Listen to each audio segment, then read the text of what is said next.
Well, Mr. Steven is the first in the room.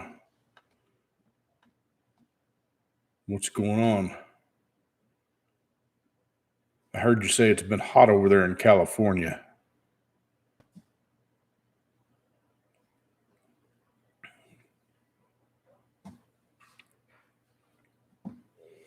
Yeah, wait for a few more people to come in here.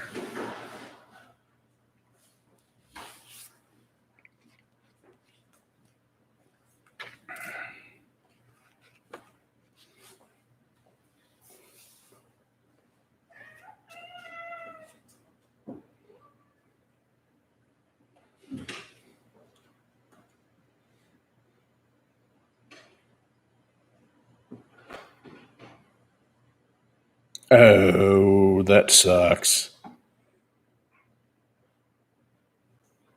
Man, that really sucked. Buster.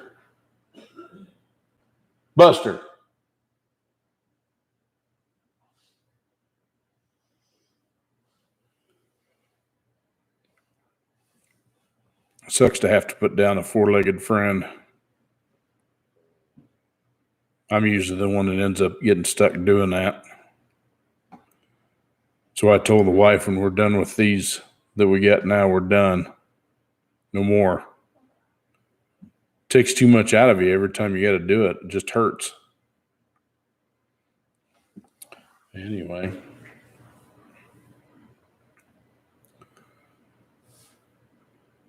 Yeah, it's been pretty humid here. Been raining almost every afternoon.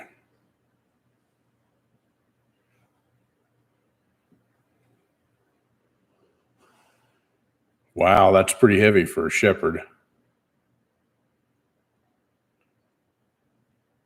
Yeah, I got a lab that's she's a little chunky and she's pushing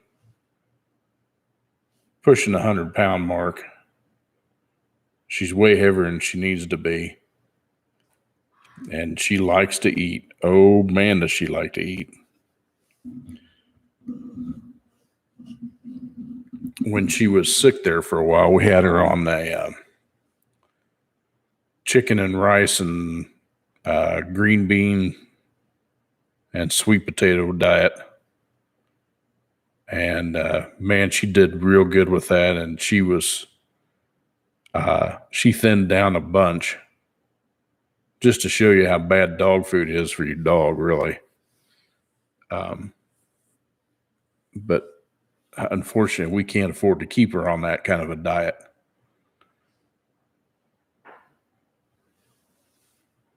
If I had lots of money, none of my dogs would eat dog food. They'd eat regular food that's good for them. What's up, Brian? How the heck are you? It's a Saturday night. Man, this week's been brutal. Got another 6L80 at work with a bunch of metal in it.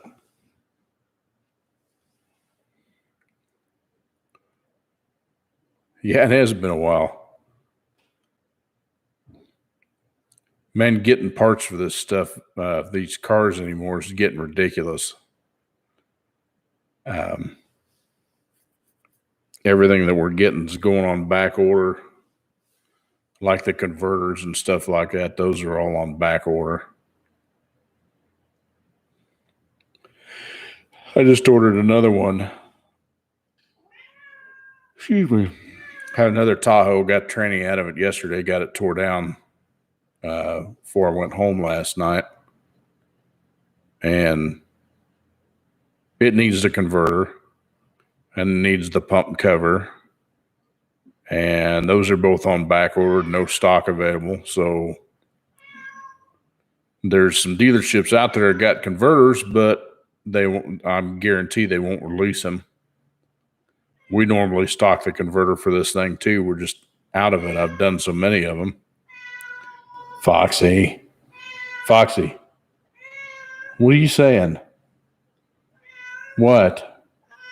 I know. Come here. You want to say hi to everybody? She goes, hell no, but Bailey's going to try to. That cat's not going to bite me, Steven. She's just cussing me because she wants in the bedroom with Mama, and then she can't go in there. She drives Mom nuts. Now she's like I said, she's yapping at me, but she can't go in the bedroom. And I got Bailey on my left here. Buster, quit it. You're gonna end up with a cone back on.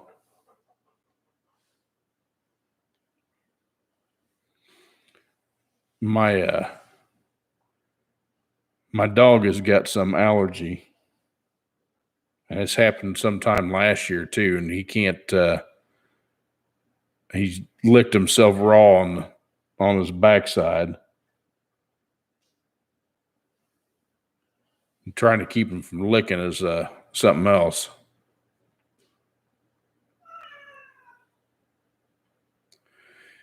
You know, there was somebody else that was asking me about that drum, and I was looking for the dang website again the other night, and I couldn't find it. I knew it was out there, but somebody had asked me if there was a better choice or a choice besides the Sonex drum, and for the life of me, I could not remember that website. Hey, cut it out. Cut it out. Cut it out. Yeah, I know. You're just talking, aren't you? Come here. Come here, Foxy. Yeah, I see you, Bailey. Now, Foxy's not come up.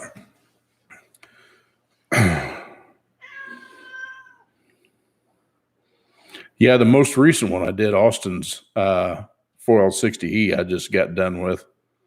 It's done and down the road, works like a champ. But,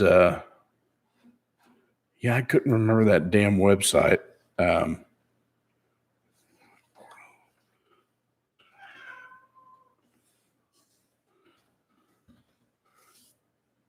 there it is. 4L79.com.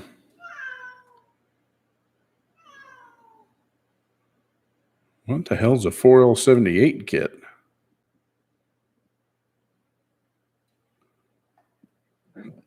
Excuse me. And a 4L75 drum.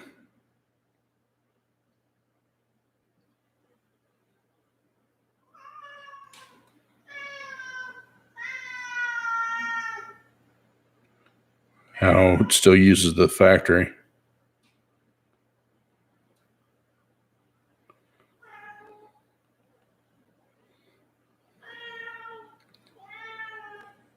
Snap ring retention of 3/4 clutch back, but uses 8 of our larger. Our best is GPZ frictions. Top and bottom custom pressure plates with 5 load release springs. Huh. So I got a 4L75 drum.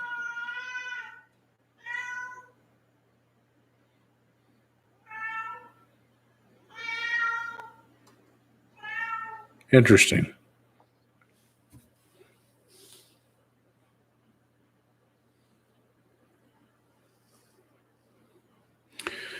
Yeah, the stuff that I've built so far for people hasn't been stout enough to really need that. I mean, I'm not building it for any turbo motors or anything like that. The one I built for CJ, he's still hunkering down after we had all the problems with the busted shaft and everything else.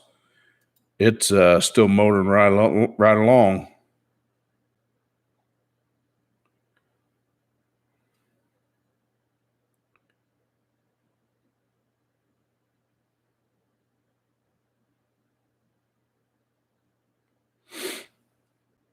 Yeah, I don't even think I'm going to need it for mine either. In fact, you know,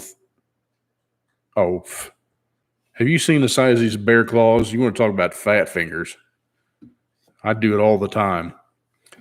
But with the EPA cracking down on everybody, it's kind of leery about what you want to do with your ride. I may be going a whole different avenue on some of these, on one of these cars. Dog fingers. I never heard of that before either.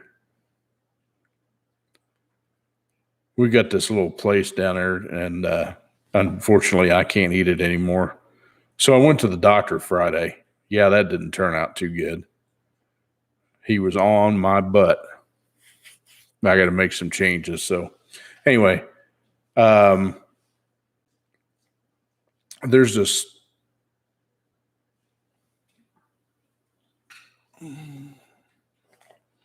Yeah, you need to quit licking your butt. There's this chicken place. You can see his nose down there. That makes some great chicken. And they had a corn dog in there. We went to some friends of ours. They got a pool and all. And we stopped there to get dinner, and they had a corn dog in there. I was like, oh, I got to have a corn dog. I love corn dogs. Man, they're good. Not good for you, but they're good. That's probably why they're not good for you, because it tastes good. You know how that works. Everything that tastes good is not good for you.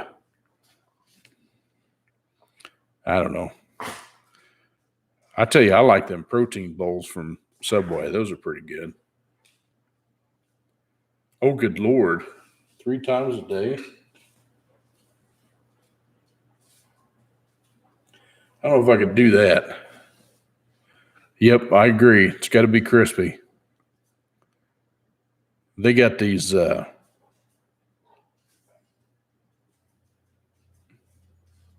affordable. Yeah, I get that. Especially the way everything's going up. Man, we went to the store. Speaking of which, we went to the store the other day, and I think we ended up spending between Walmart, the local grocery store, and the meat market, we ended up spending like $450. It was just ridiculous. I'll be right back. I haven't seen that for a while. But they had we picked up a bunch of chicken because it was like buy one get one free, and the boneless breasts were pretty cheap, $1.99 a pound. I don't buy the frozen ones because they got too many additives in there, so I usually just buy the semi-fresh ones, if you want to call it that. And I vacuum pack everything, so I put it in the freezer and it's good to go. But anyway, I don't know how we got on talking about food, but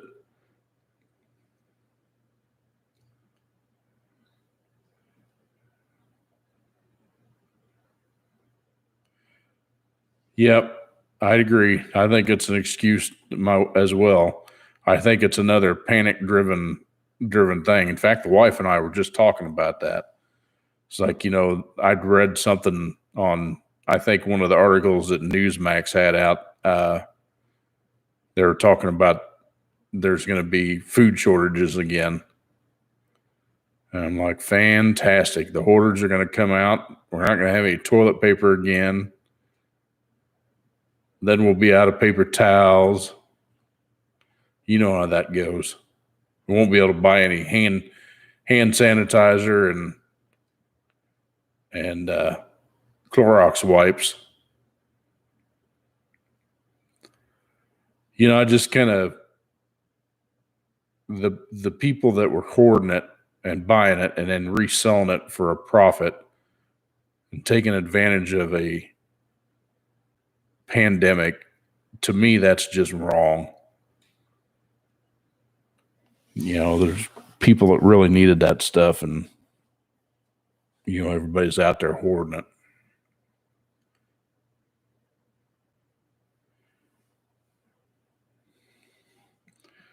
Man, I could say that it probably really needs some more light in here. I'm going to go turn on another light. Maybe it'll help a little bit.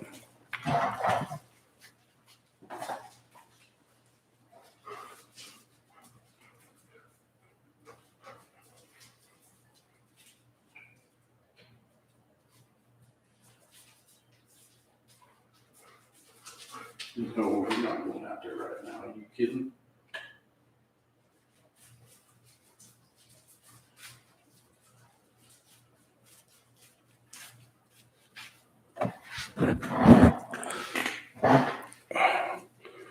Well, that's a little better. The camera's not so grainy.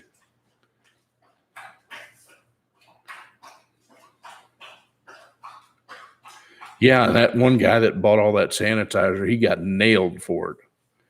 And I was like, it's, to me, I think it's a good thing. He made him sell it or give it away or something like that to avoid prosecution.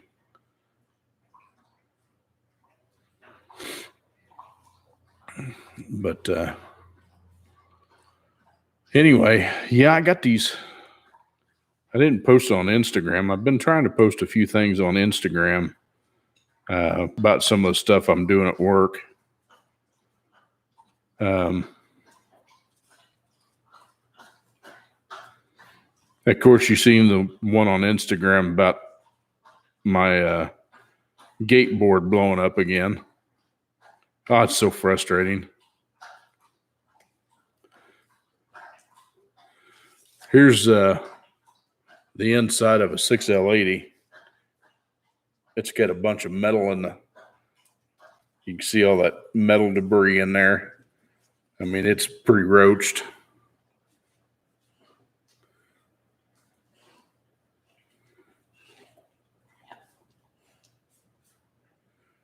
That's the valve body. There's a bunch of metal all over it. In fact, I'm going to end up replacing both parts of the valve body because it's so bad. I'm afraid there's been a bunch of metal go through it. You got the magnet flower going on and the debris in the bottom of the pan, and up here at the top there's a bunch of it. I mean, it was caked in there pretty bad. But this one, when I drove it, you could go, it's like it had a stall converter in it, and then it was in neutral. You'd put it in drive and it'd be in neutral. As soon as you give it a little bit of gas, it either slide into gear or it would hammer it. And I mean, you could go, but it didn't feel right. And the only clutch that it burned up on this one was the 456 clutch. And it's not very big. I mean, it's probably that big. But on the 6L50, which is the baby version of it, those clutches are tiny. And the 6L90, they've got like 2 extra clutches in it. Excuse me. And the pack's actually thicker. But anyway, don't have a lot of participants tonight. Of course, I'm terrible about promoting my live streams, and I don't know that I'm always going to do them. It just depends on how time works. So,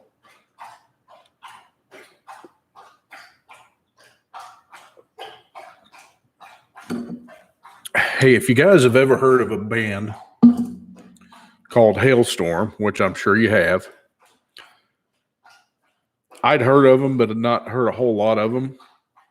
But there's a group that I listen to that I watch on YouTube Music, or I just get it out there on YouTube, and it's called The Band Geek, and it's got Richie Castanello, something like that. But anyway, Richie was the bassist for a damn good band called Blue Oyster Cult, BOC. And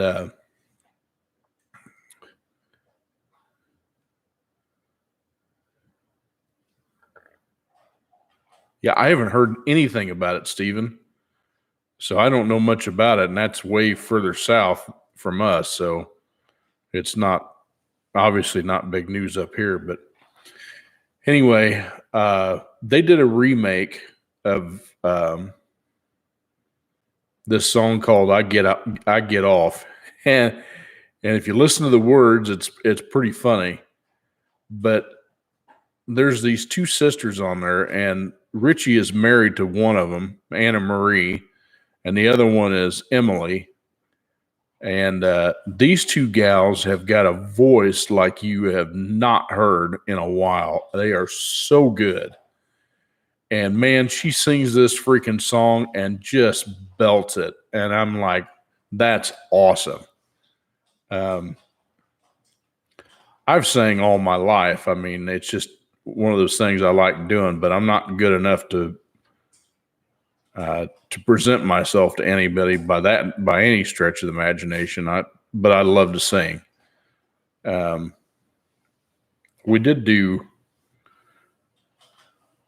take second in nationals, but that was back when I was 18, so that was a long time ago. Enjoyed it and had a good time with it, but I love music. It's just something I've always been into. I just never had the opportunities to do anything with it. I did, but I quit playing piano, and now my hands, I doubt it would even let me play piano. Oddly enough, I attempted to play a clarinet in high school. I did that for 2 years and said that was enough of that. I don't have the lung capacity to do that. But I'd wished I'd kept going with it. I wish I'd played drums, really, because I really like drums. Yeah, I listen to whole lots of music, all different varieties. I am not a version of the new hip hop or the voice box jobs that a lot of these people do. That I don't know.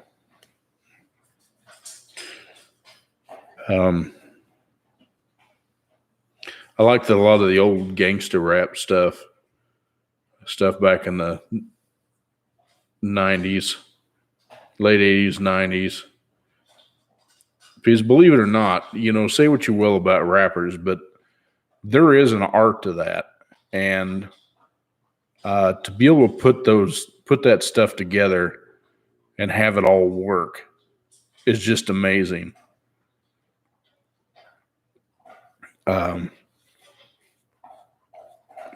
If you think about Marshall Mathers, which basically is Eminem,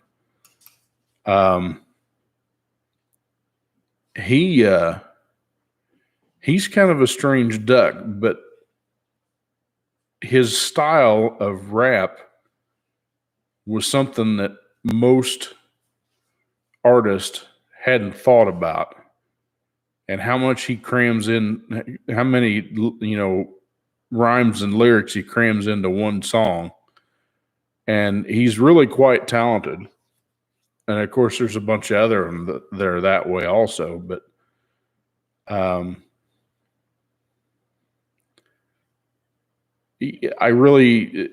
me, a good band is somebody that's got artistic ability. To me, I can't get much into a lot of the ones that are screaming into the microphone, and that's all they do. I'm not a speed metal or a death metal person by any means. That's just a little bit too much for me. I can't really do thrash metal. That's just not my thing. But a good example is a group named Stained, which, if you know, that's Aaron Lewis, which he also went country there for a while. Yeah, that guy, That guy's got some talent on his writing ability. He's been in some dark places too, and that's a lot of his lyrics came out that way in a lot of his albums if you listen. But he could do both. But that was in his younger days. I mean, now he's quite a bit older. But it's just man, if I didn't have music, I wouldn't know what to do because I listen to it every day at work, and usually I set my YouTube music up and I'm just going to town. And if I didn't have it, I'd go crazy. And of course, everybody around me would go crazy because they'd hear me rattling off. And I don't know. I'm not that bad of a singer. I don't think so anyway. Of course, I might be a little bit biased. But, well, there's Mr. Jerry Morgan. Working on a refrigerator, huh?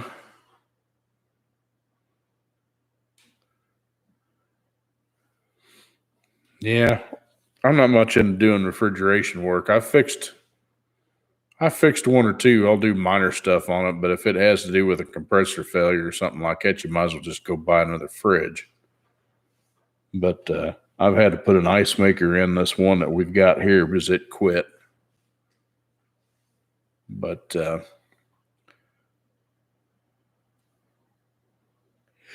have a good night there, Mr. Morgan. Thanks for at least stopping in and saying hello. Hello, Clarice. That's a good movie. But at any rate, if you can see behind me, those are things that nobody has anymore, and those are called DVDs. I still like them. That's just about my collection. Yes, Silence of the Lambs. Yeah, very good movie.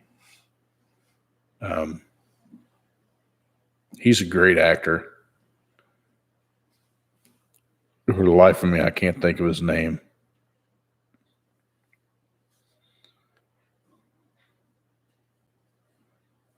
Yeah.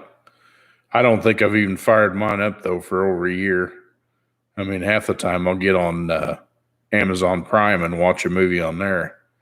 You know, like I said, they just had that series Bosch that was on there that was last season. They got 7 seasons. Anthony Hopkins, that's right. But yeah, they just had that final season. Of course, the main actor was Titus Welliver.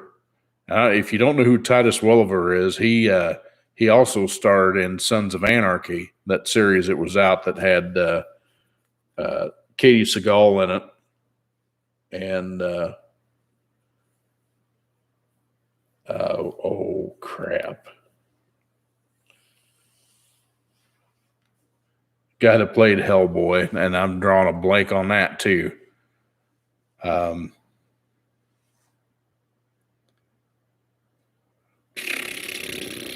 Boy, I'm terrible with names tonight. Ron Perlman, man, you're on top of it, Steven. That's it. But he played in that too. That was a great series. Sons of Anarchy. The spinoff of it was not that good, though. And I think they knew it. You didn't miss too much, Brian. We've just been talking movies and food and hoarders. Showed a couple pictures of burn up 6L80 that I'm working on at work. But anyway.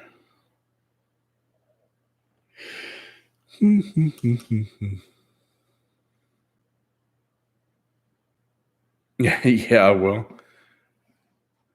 Yeah, I do too, and it shows. But the doctor says I got to make a change or I'm going to be pushing up daisies. So I got to get after it.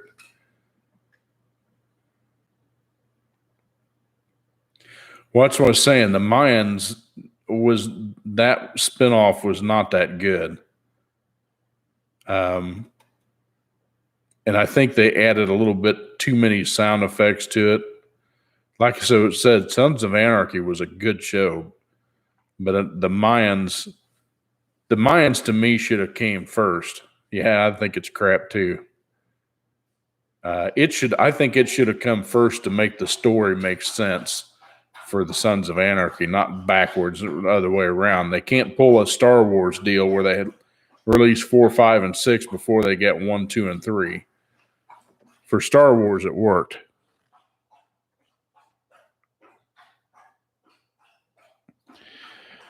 Yeah, you know what? Me and fasting wouldn't work. I can't stand being hungry. I really can't. I've always been that way. I don't like the feeling. I can't stand it. I get freaking like I'm gonna choke somebody. You know. I don't know why. It's always been that way, but I get hangry. We went out to one of our favorite places to go eat dinner tonight, and this guy said the same thing that was sitting there next to it. He was loud and proud, and he's like, "I'm hangry."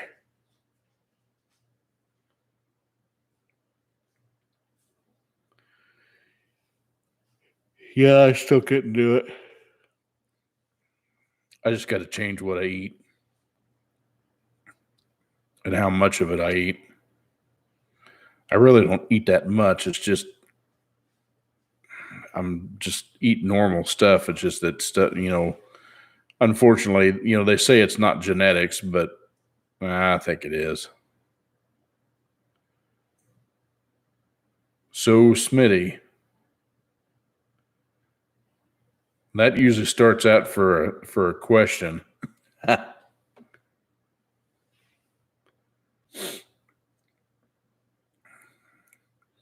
But yeah, anyway.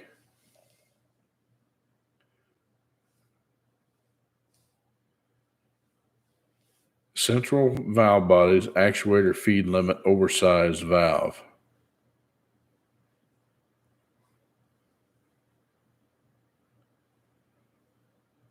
When am I going to build a 6L80? Well, I haven't had much request for one yet.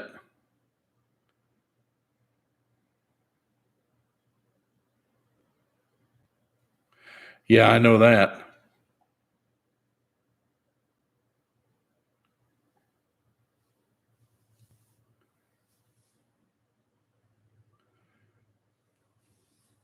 I'll have to check that out.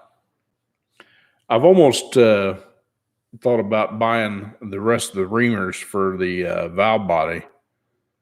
Yeah, that's the only problem about the Sonics reamer kits is they're expensive, but I've got the one for the pump, and I've used it. I used it on every 4L60E pump I do, and put the oversized valve in it, and it works like a champ. Yeah, like I said, Austin's the one I just built that you guys are watching the series on now. Here's a news flash. It's already in the truck and down the road motors. And he's really tickled with it. Apparently it shifts really good. I didn't put it in, so. But he's definitely tickled with it, so I'm happy.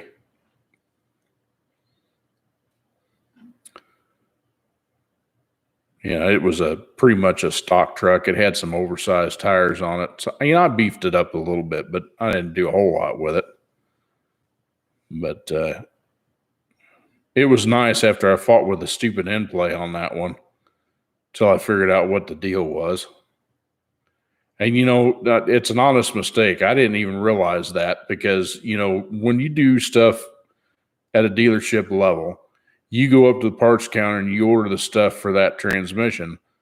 Well, the stuff you get's GM, and it's all the right stuff for that particular unit.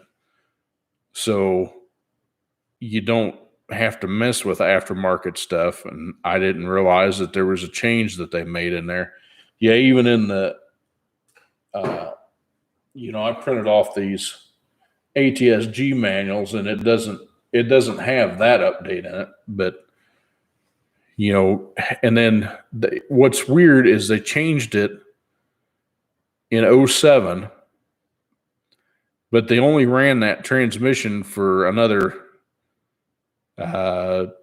2 years, 07, 8, and 9, and they discontinued it after that. They would do leftovers, but 2010's when the 4L60 came, or the 6L80 came out, and they started using that. That's when they came out with the Camaro again, which was 2010. So, yeah, good AFL is important. I did check the AFL on Austin's, and the bore was in perfect shape on it. Wasn't any scoring in it. It was snug, didn't leak, so I ran with it. But it worked good. Like I said, he's pretty tickled with it.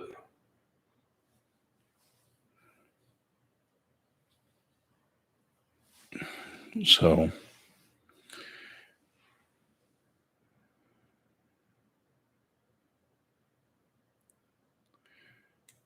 yeah, I'd agree. Absolutely would agree.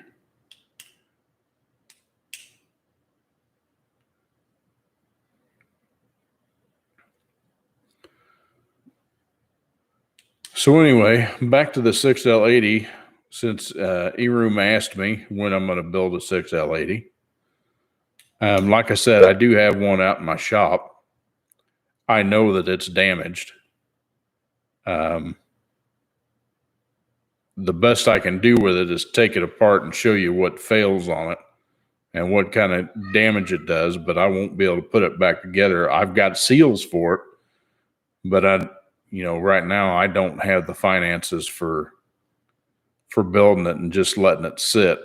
And because I'm sure it's going to need a pump. It's probably going to need a pump and a pump cover and a torque converter housing, because they're usually trashed.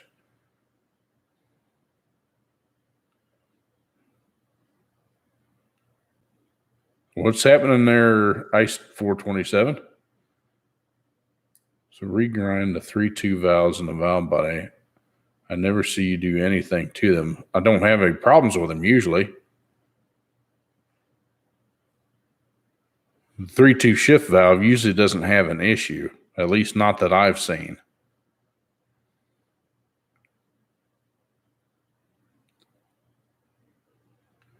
Oh, regarding the 3-2 valves, the only thing I usually do on the shift valves is I usually replace the 2-3 shift valve with the Sonex heavy duty one to keep that sprag or keep the overrun engaged.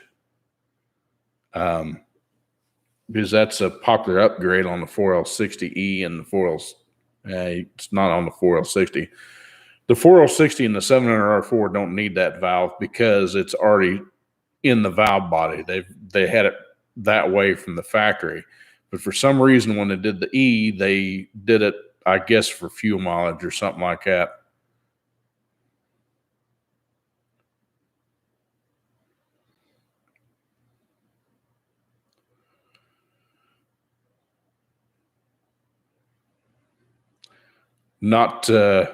I've not heard of that one. Yeah, I'd agree. It is different. But I've never blocked them.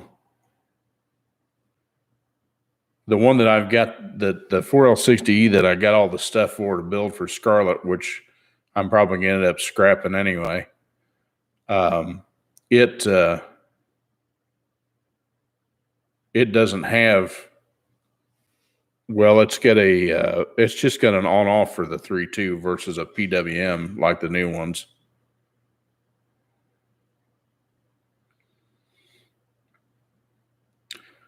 So if that's the case, what's the advantage of blocking that other than the fact it won't leak, limiting and reduce the leak in the third accumulator.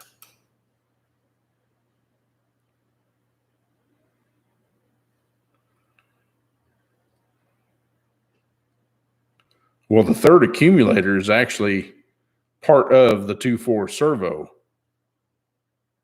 if I'm not mistaken, because the one that's in the case is the 3.4 accumulator, and the one that's on the top side of it's the 1.2 accumulator. So the third accumulator is going to be part of the 2.4 servo.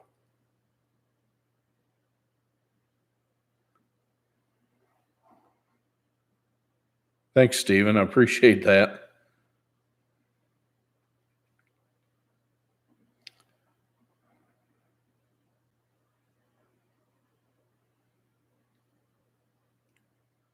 Yeah, and I think that happened in that same year that I was telling you about. They changed the reaction shaft. I think is the same time they eliminated that 3.2. No, I understand that the accumulator is for shift feel.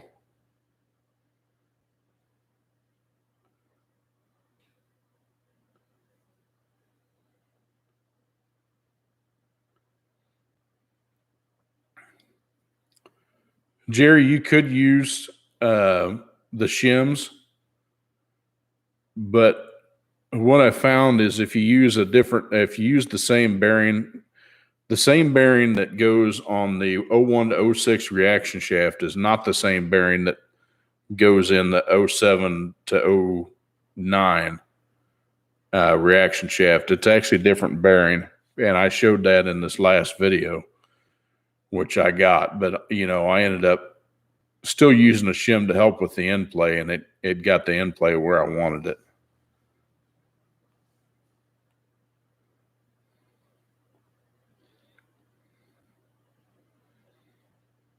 But yeah, Brian, as well as I do that the accumulator is made to dampen the shift feel, so it's not hammering the gears. It's made to absorb some of the shock.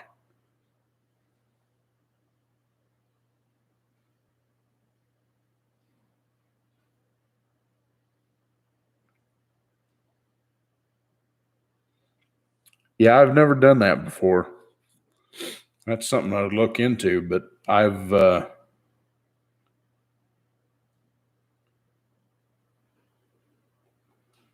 never done that.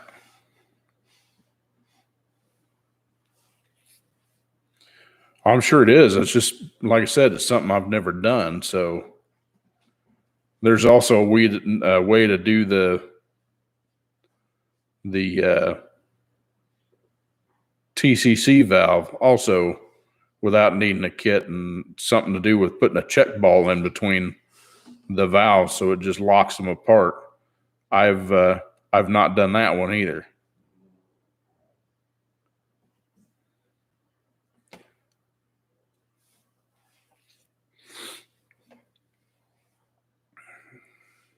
Like I said, I've done just very little.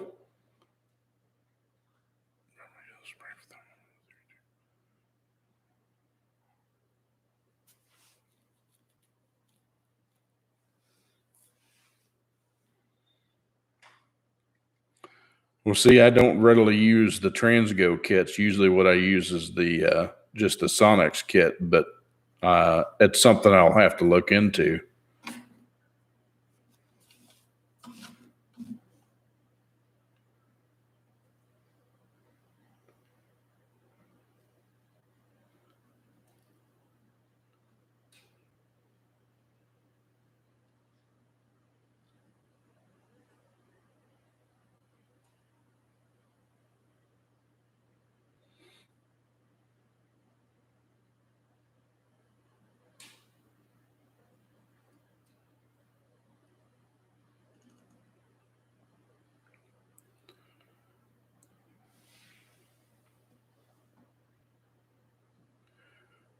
Take the stock purple yellow spring from one of the 3.2 valve and replace the stock AFL spring with it.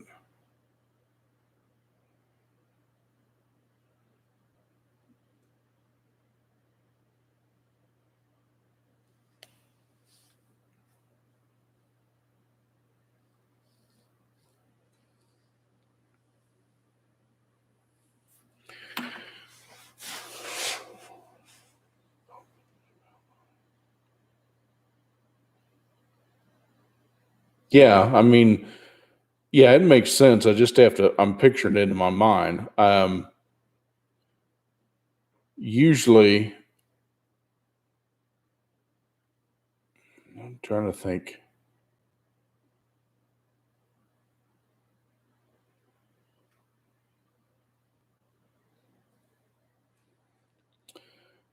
It'd be something I'll have to do. I'll have to look at. Probably the 60E that I got out there for. Well, I've got a couple of 60E valve bodies out there I can experiment with, um, and look over.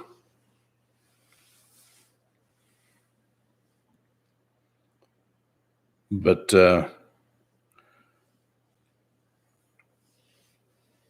like I said, most of my building history has been from dealership experience and doing little things here and there, modifications that I've done things that I know that work. Um, and I haven't done a lot of the custom stuff like what you're talking about there, swapping springs out.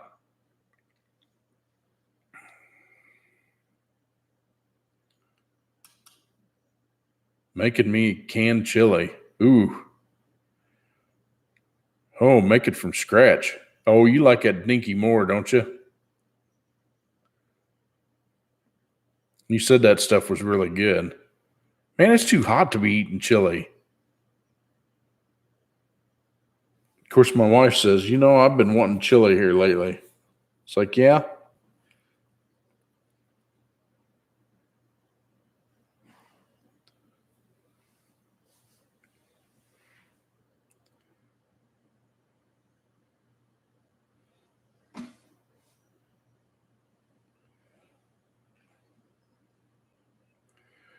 Brian, I'll just have to look at it, and sometime, when I get out there and shop again.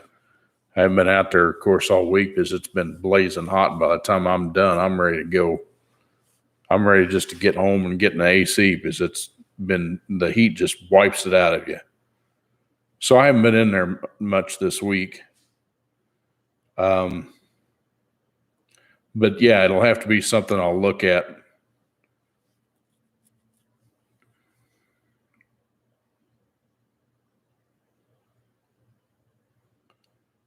But I will definitely check that out. That's good advice, and I appreciate it.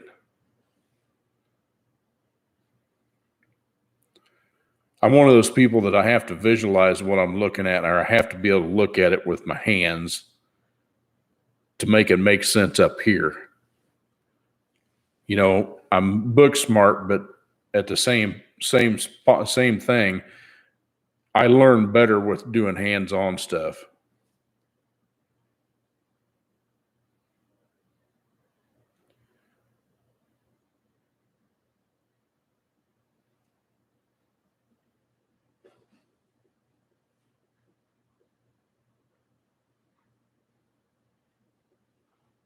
Oh, okay, so you're just using a blank plug then, an extra valve plug or something that you can fit in there.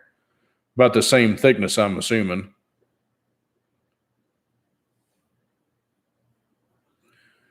Denting more.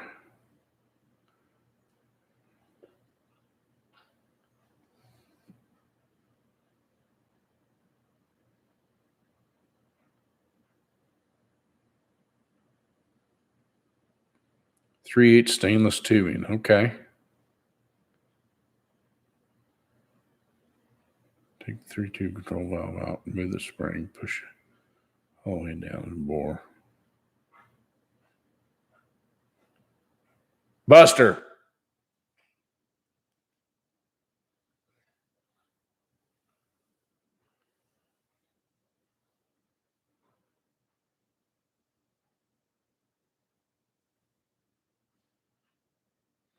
So you're basically just taking the spring out of it altogether, putting the plug in there, and that way the valve can't move. It just stays down in there.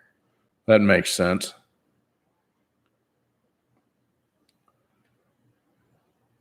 An engineered leak.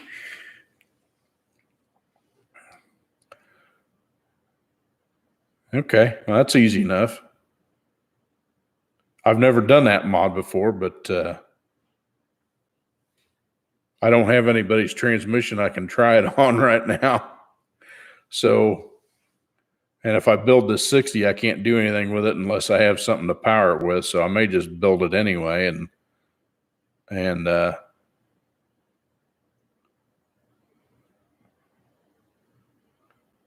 chances are, yeah, Brian, what I'm gonna end up doing. I've got some aluminum stock.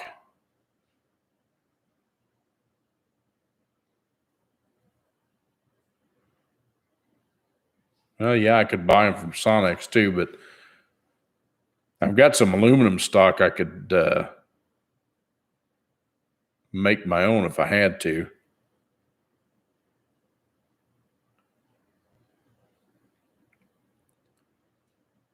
I love machining stuff. That's going to lighten up Jerry's ears. So watch out, because he's a retired machinist, and I love doing that kind of stuff and lathes and that kind of thing. Well, you know why they're doing that, Steven?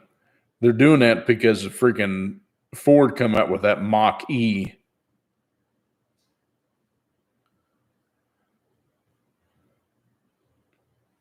Yeah, I'd agree to that.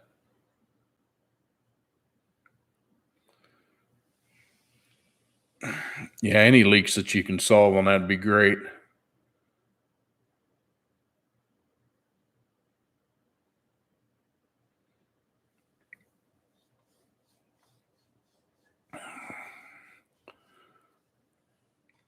You know, on the first years, they didn't even use.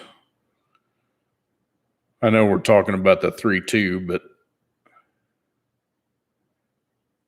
yeah, the pump I always do. The pump, I've got the reamer to put the oversized valve in to eliminate that leak, and I use the that TCC valve with the O-ring on it. That works great.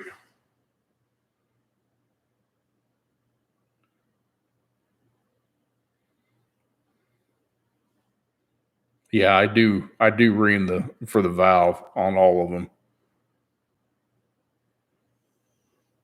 That reamer was worth every bit of it. The god awful price it was.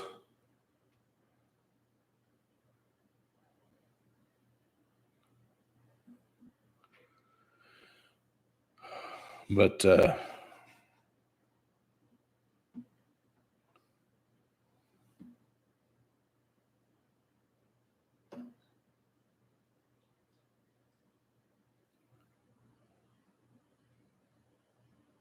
yeah, I do the same thing.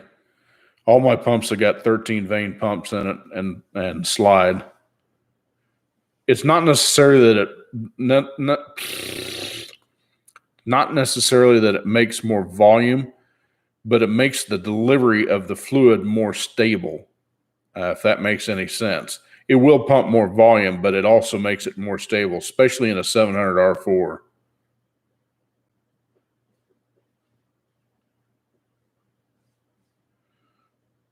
So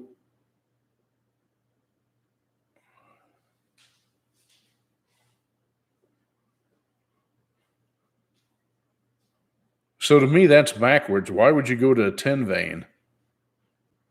I mean, I know the 10 vane is, but you know, the E's, they used a 13 vane from the factory. I use a 13 vane pump in all of the 700s that I do, because it does make the delivery uh, more stable.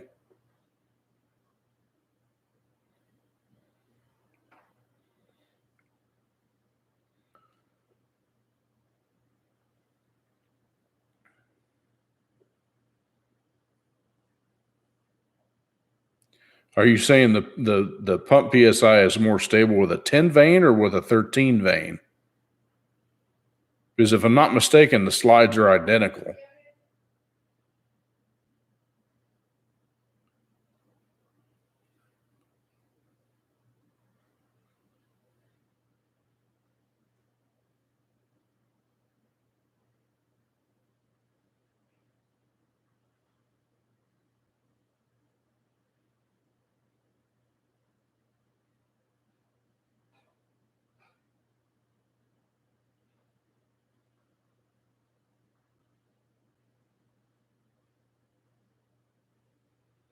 Well, that's one way to look at it, I guess.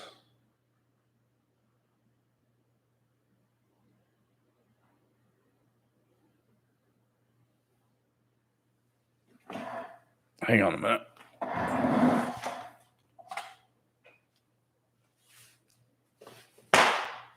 Stop it.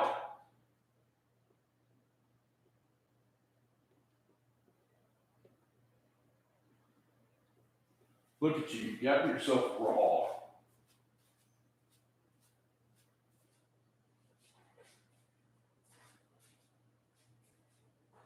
Well, you can't quit licking it. So guess what? You're going to get the cone back on you.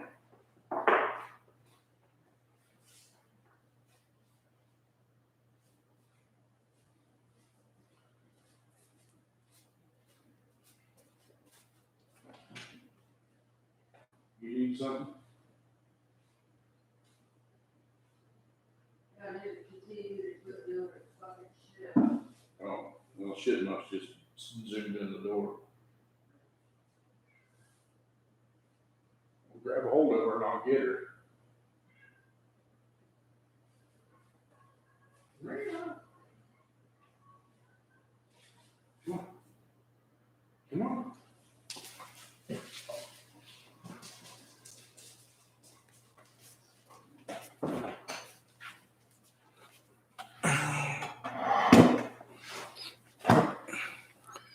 Get coned.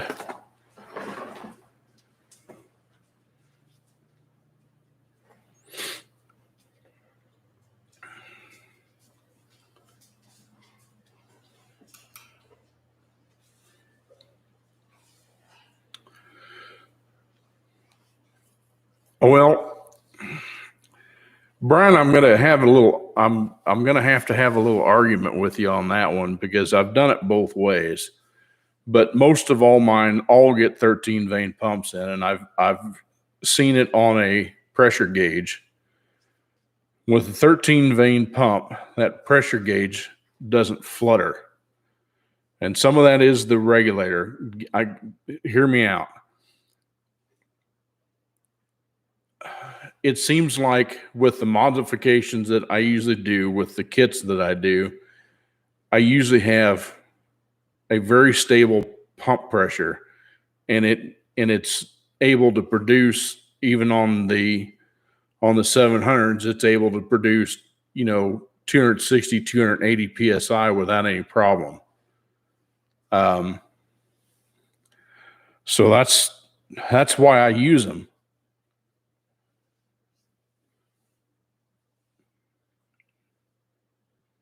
Yeah, I guess the 13 vein, of course, could cause more heat too, but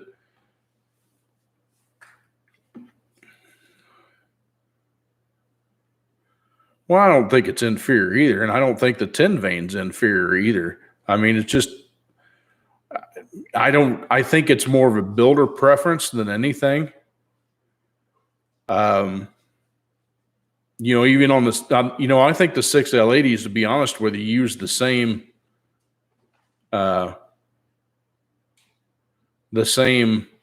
pump.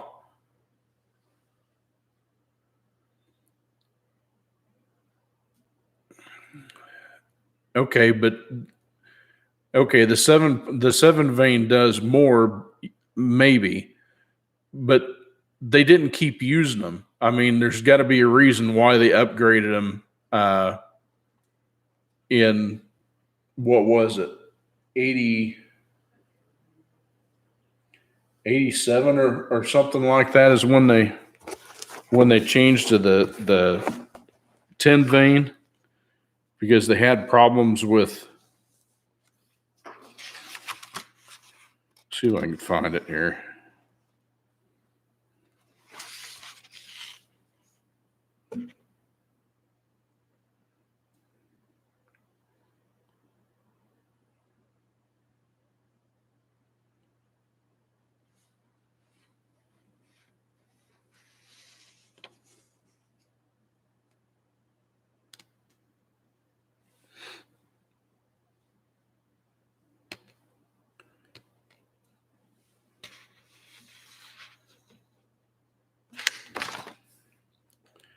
I don't remember when it was that they changed it.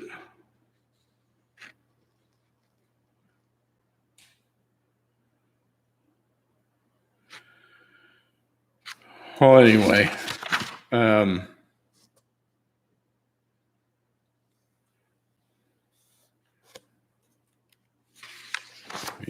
it wasn't 84, I don't think.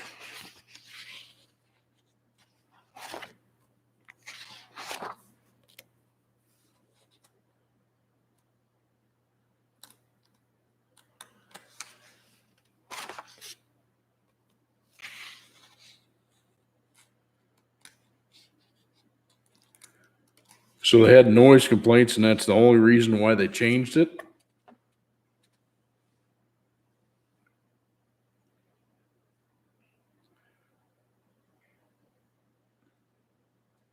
Okay, so here's something that won't make sense to you then. Yeah, I remember the buzzing noises that they had, and even the 10 vanes made buzzing noises. I had an '89 pickup that I had a 10 vane pump in it, and it buzzed when it was in like in drive idling. So if you know anything about an Allison,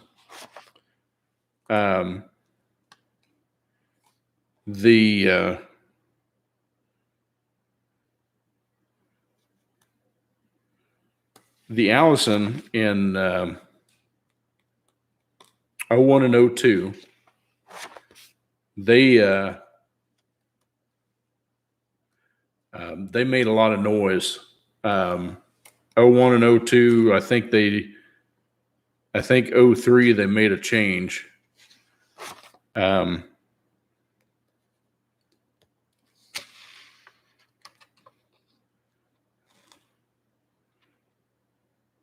Slide springs. One pump uses slide springs, shown blah, blah, blah. That was an 85.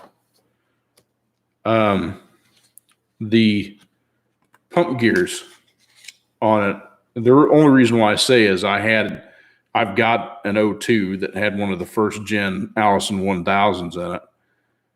And the pump, the only reason why I changed mine is because I was already in there and it was an update. But the original gears, the Allison uses a crescent moon and gear. And I kid you not, that crescent moon gear, that dude is probably it's probably good 1.5 inches thick. I mean, it's huge. But they used a 26 tooth inner gear. Yeah, it's a heavy duty trans, I'm going to tell you. And that sumbug weighs a ton too. But they had a 26 tooth inner gear. And of course the outer gear to match, it's a crescent moon and gear, just like a 4L80. Yeah, it's real similar to an 80 pump, but it's built more like a 6L80 is now. That's how they came up with the 6L80 is when the Allison came out. This GM says, oh, well, we can make something like that to put in our trucks. And they did. But people were complaining about the noise because it sounded like gear whine at idle, in gear all the time. It just made a lot of noise, besides the planetaries being noisy on them, which they were just because the massive size of them and how they were cut. So they come up with a new pump design that had like a 10 tooth inner gear, and it virtually eliminated the noise that pump had. And I know we can't compare that apples to apples because it's a crescent moon and gear versus a vane style pump, which is what all GM power steering pumps was a vane style pump. So that didn't always make sense to me either, but it worked. I put that bigger pump in mine, and the pump noise that it had was gone.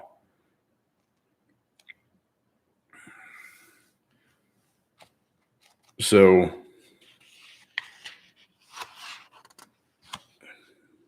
but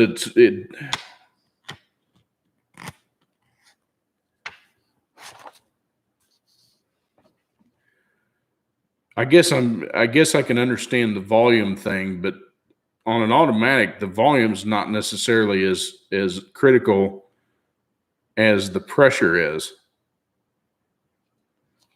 At least that's my thought on it anyway. And yes, it makes crazy pressure. That's why the cooler lines are like 1/2 inch, because they have to be able to handle the amount of flow.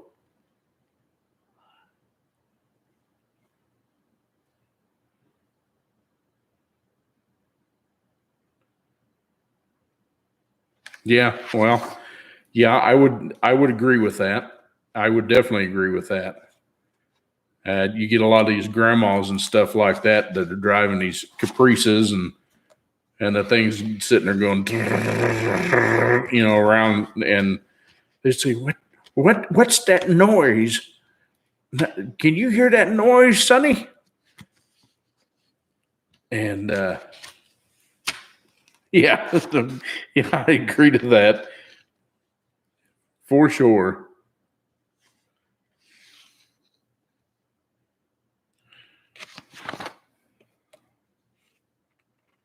Okay, here it is.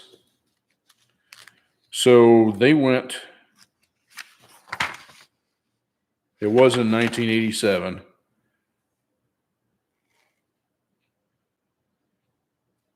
They used the 10 vein pump.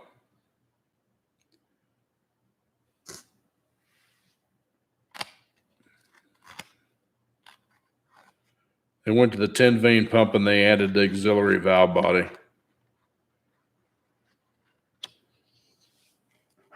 That's what I thought it was in 87 when they did the auxiliary valve body. And, it was under my assumption that they did it because of oil feed issues.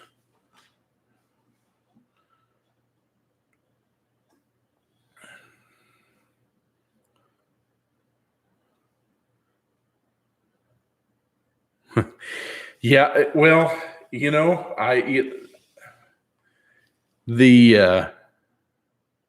as I get older, I'm not necessarily, I used to be the same way when I was young, loved the loud exhaust.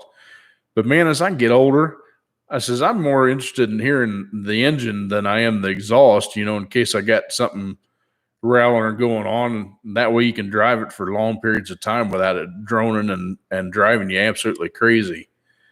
I had on Bertha, which is my O2 pickup, I put a big block 70 series on it, and I got tired of listening to that thing when I was towing and putting the load on the engine. Man, that thing made some noise.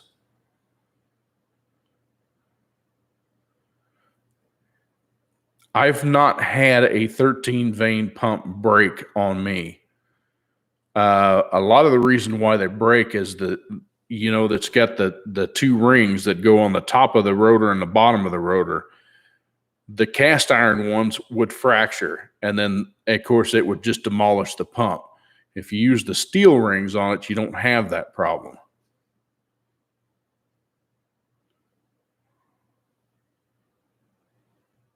Yeah, it is install error. Usually somebody doesn't get the converter locked all the way down in there before they put it in the truck, and it's like, oh well, we'll just tighten up them old bolts right there, and it'll just suck it right on in there, and then you hear crack, and it's a bad day.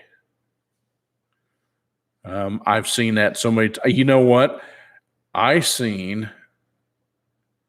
Actually, a friend of mine did that. Yeah, it's a real issue. L to the W is I ended up having to shim his converter because he's got a pretty good size.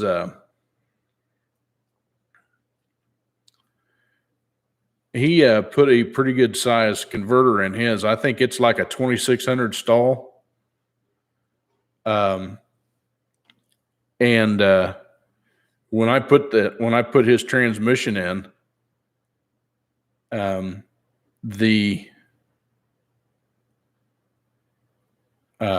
I checked the converter, and it had like astronomical amount of gap in between the converter and the mounting pads. Yeah, dude, that car is gorgeous. It really is. And but anyway, I had him go to the hardware store and get me like 3/8 washers. 3/8 washers to get in between the mounting pads and the flex plate, because I mean it had way too much clearance in it. And then I got the clearance down to like a 16th of an inch, 16th or an 1/8 of an inch, something like that. So it had good converter placement, and it works great. The only thing is when he first started out, had the TV cable a little bit tight, and it didn't want to shift all the time. So I told him, I says, back it up a couple of notches because you'll be good. And he did. And the thing, I've heard him get on it, and that thing shift, and it's just super crisp. And I'm just, as a transmission builder, there ain't nothing better than hearing one of your transmissions shift like it's supposed to. I've built some in the dealership. You can't do modifications to it because it's one of those deals where it's got to be, you can only do so much with it. You can't do modifications to it. You got to do everything as much stock as you can. And I've had some of those that it kind of makes you wonder if that thing's going to clean up or not.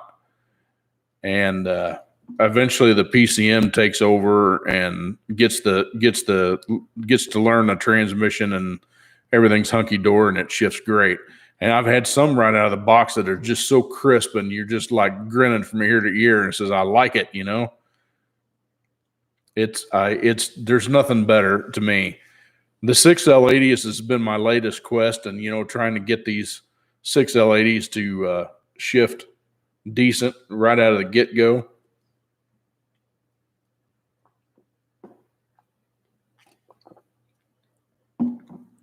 And I found on the 6L80s, the center support is aluminum, and not so much the 4, 5, 6 housing, it's steel, but the 3/5 reverse housing is, and 1, 2, 3, 4 housing is steel. The drum is, but the pistons for the 3/5 reverse and the 1, 2, 3, 4 are all aluminum. And it is so critical when you build one of those to knock the glaze off of it. Man, I tell you what, I've knocked glaze off. I've done it for years, but I knocked the glaze off of the aluminum pistons, and holy crap. On those, it makes so much dip. GM doesn't pay you to do that stuff. They just don't. It's not part of their rebuild. They just want you to put it together, get it down the road. But I'm on the ends. I want to try to experiment with them as I can, and try some different things to make the shift quality better for the customer and me. As long as they're happy with it, I'm happy with it. And on that one, holy cow, it makes such a big difference, especially on the 2/6 housing, the low reverse clutch. I guess I really need to get one apart and let you guys see the inside of it. You'd trip. It's one of the easiest transmissions to build for sure.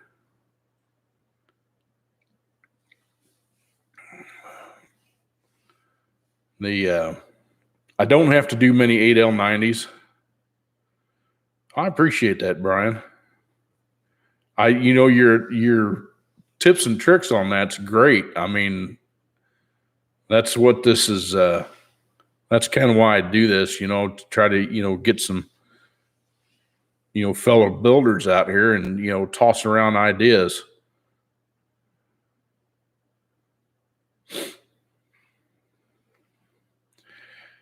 Yeah, the last see, I did a 6L90 here not long ago, and they're no different. Just the parts are bigger and they got more clutches in them. The planetary set on the rear is just huge on a 6L90, just made to carry the heavy load. Yeah, they are really easy. 8L90s, I've done just a handful of them. I mean, they're just that transmission does not usually break. The biggest problem they have was the torque converter shutter, but that's it. I've had to put one converter in a Camaro because we did the flush on it and didn't fix it. It didn't resolve the problem, so I had to put a.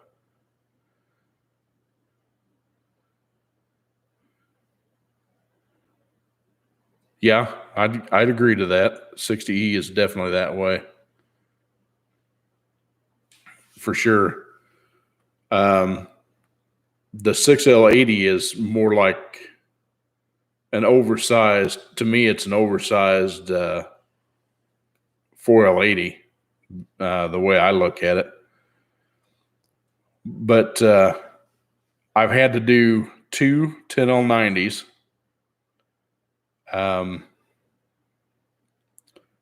The 10L90 is a strange beast, and it's really cool how they come up with that design and how it works. You know, it's crazy that you take the pump cover off and then you have to use a cherry picker to pull the innards out of that transmission. You don't have to, but it makes it a lot easier when you put it back in because it goes in as a unit. And it's so dependent on Teflon rings.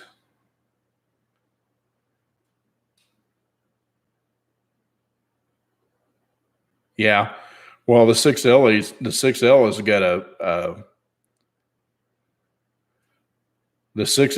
a center support in it also. And the center support on that one houses the 2.6 clutch and the low reverse clutch with the low reverse sprag. And then, of course, you got your upper housing that's got the 3.5 reverse and the 1, 2, 3, 4, and then your 4, 5, 6 clutch is on its own housing. And you got your 4, 5, 6 clutch hub, which has got a little bitty clutch in it, which I think is kind of worthless. But yeah, the 10L90, the only one that I had that was really catastrophic.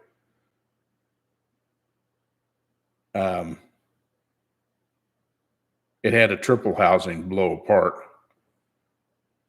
and I had to wait forever for parts on that. So, okay, let's do the 2.4 bands. My preference is the Ray Bistis Kevlar Pro Series wideband. I usually do that with a Corvette servo. I have built one with the Sonex Super Servo, and it makes it super stout shift for sure.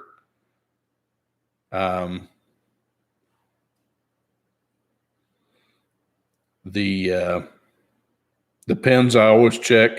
I know there's ways to do it with a dial indicator, but I have the tool that I use, and I've never had one fail if using the tool. So I also, if I use that wideband, which almost always do, I always replace the reverse input housing. Always.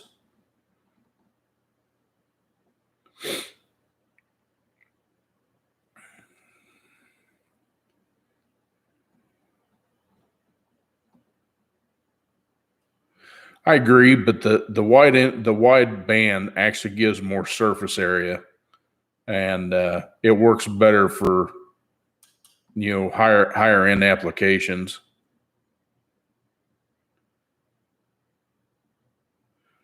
Well, I think that's what the Ray Bestis. I call it Kevlar, but I think the Ray Bestis one is probably the carbon material. They don't call it Kevlar.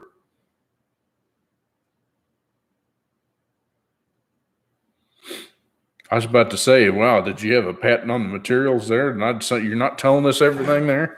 Yeah, I see.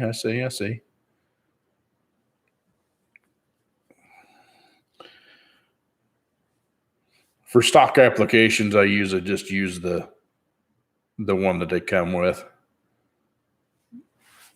But I don't particularly care for the Alto series, Alto, however you want to say it. If I'm going to use any clutches other than Ray Bestis, which I've had such good luck with Ray Bestis stuff that's why I keep using them. But if I'm going to do anything else, it's going to be a Borg-Warner clutch.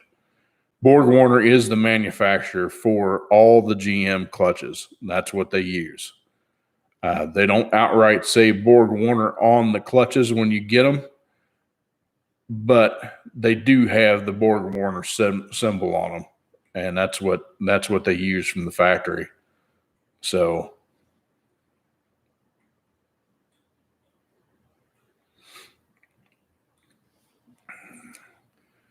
but the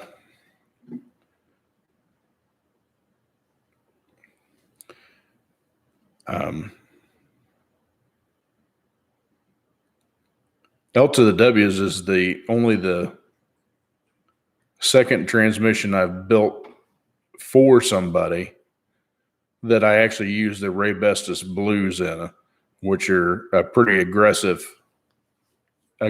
clutch, and that's what I'm putting in mine.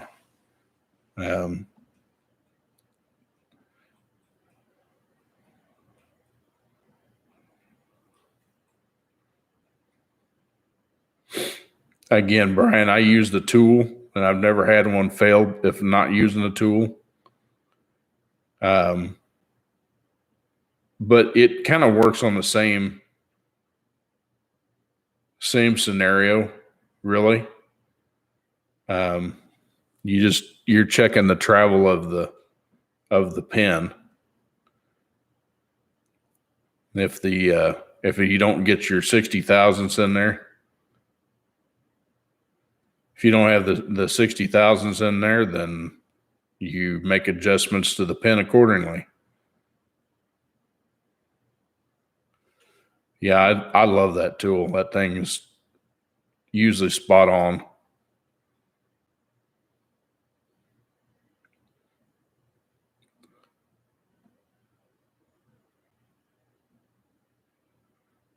Well, thanks, Jerry. I'm glad I can teach somebody something.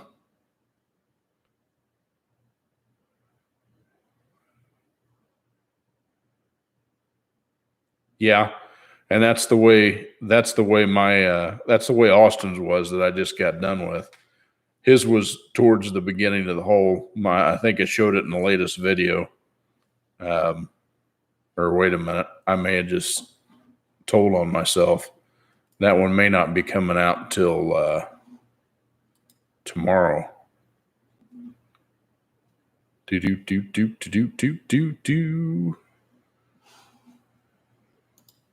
Let's look at what have I got coming out tomorrow? Nope, that one's already out. That came out yesterday.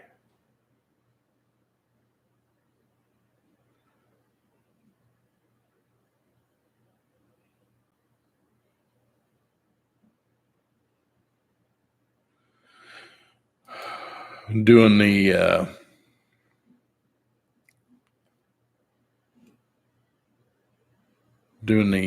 valve body tomorrow.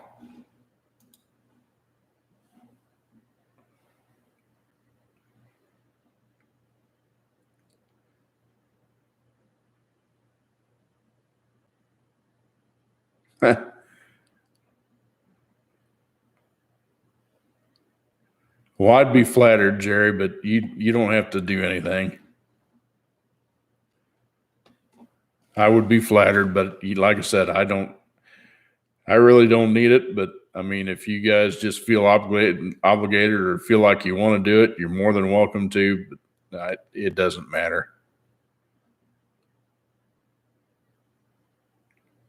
I just want to be able to share some of the insight that I've had over the years. And like I said, I don't have any kids to share it with, so share it with somebody.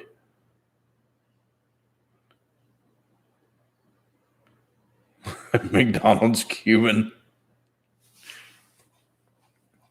I do all right, Brian. I mean, it's not huge and it's not hugely successful, but it's growing a little at a time. So hey, I can't complain.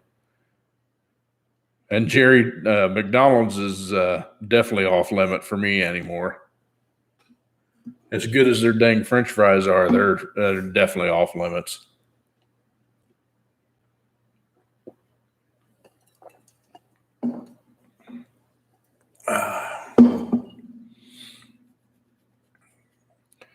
But yeah, I might be having a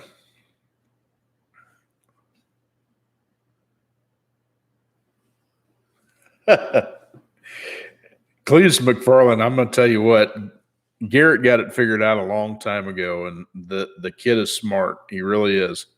I can call him a kid because I'm old enough to be his dad.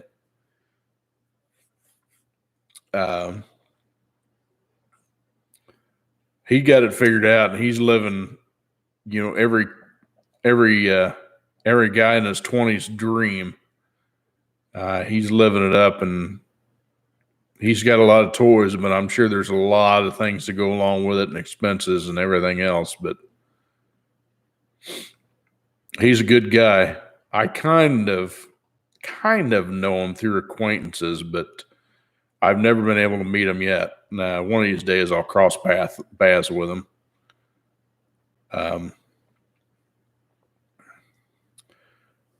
If you guys haven't checked out KSR Fabrication and Performance, or Performance and Fabrication, I think it's KSR Performance and Fabrication. I don't remember. But anyway, his website, Win with KSR, that's Kevin, and he's the guy that built Mullet. And he also is one-third of the owner of Soccer Mom, which Soccer Mom is the 78 or 79 Camaro.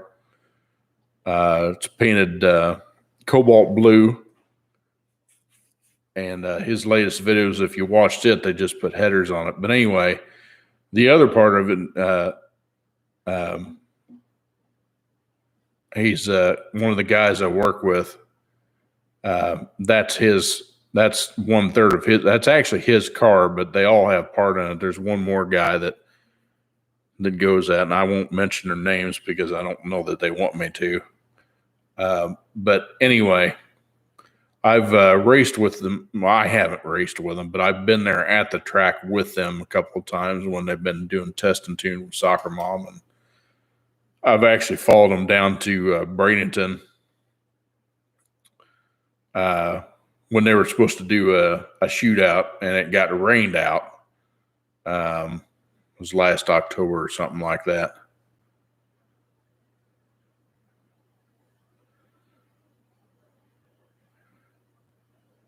Yeah, Brian, I'd be interested. You'll have to shoot me an email or something with so I get your address or something like that, or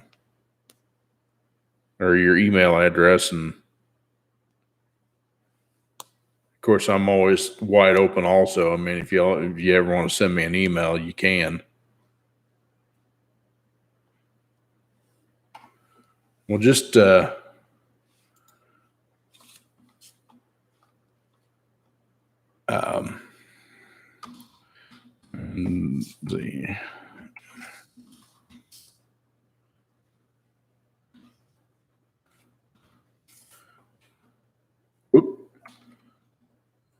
talking about fat fingers, I just did it there. There's my email address, which is pretty easily to figure out. Yeah, shoot me an email or something like that, and that way I'll have yours. And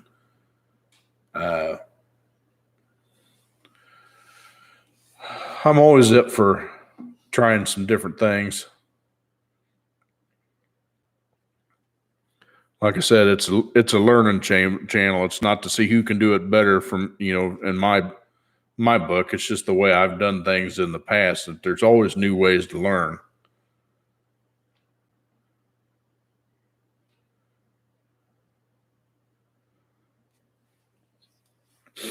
I got it, brother. Well, I don't have it. I'll check to see if it came. Yep, I got it.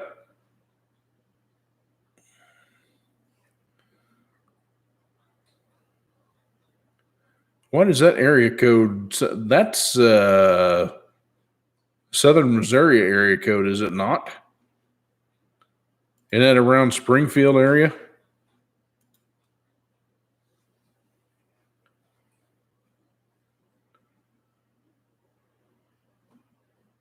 Northeast.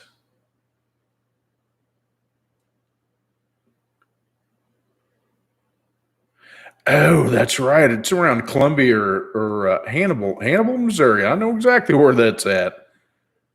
Interesting. I don't know if we had that discussion before, but I used to live up there. I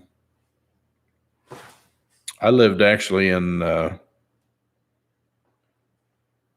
Raymore, Missouri, which is south of Kansas City a little bit. Not very far. Hannibal, Missouri. Yes, sir. I did. That's why I said I know where Hannibal is, because we've gone past there somewhat anyway when we come down. Because when we go back and forth here, we'll usually go 70, 70 out to 64. That's right. We'll do 70 to 64 to 57 to 24 to 75, and then on down. So, yeah.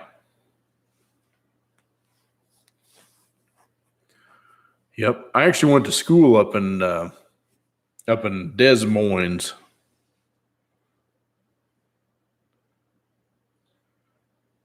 I went to school up in Des Moines, Iowa.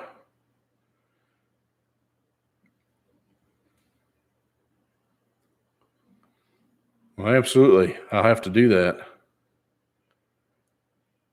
But yeah,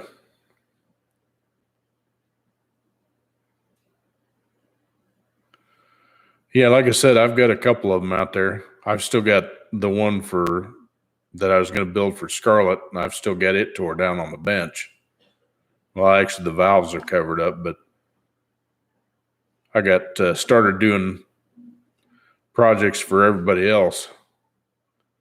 So I got all them done, except for I got a transfer case to do, but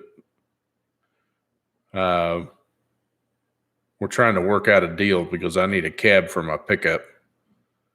The rockers are gone on it, actually being from Missouri.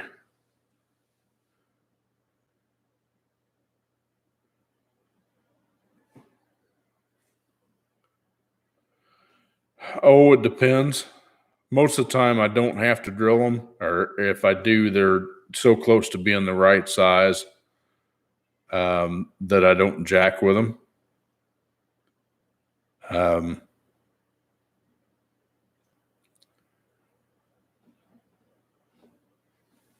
The most of the time, the plates that I get are bad enough that I don't bother trying to repair them. I just get a new Transgo plate because it's usually good otherwise. And usually I don't.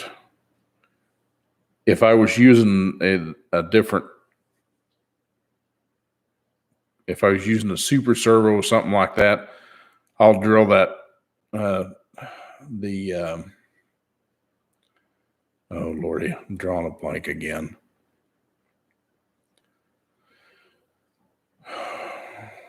I can see it in my mind, but I can't think of the valve. But it's for the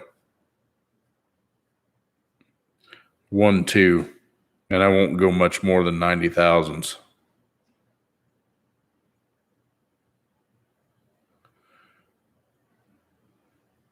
While on the Transgo plates, a lot of times you don't have to drill the feed holes. They're pretty close, and I get the shift quality that I want. So sometimes I don't have to jack with them. It just all depends. I've never had to. Like I said, this last one at Transgo, I didn't have to open up any holes whatsoever. I just ran it as is, and it does exactly what I wanted it to do. So I mean,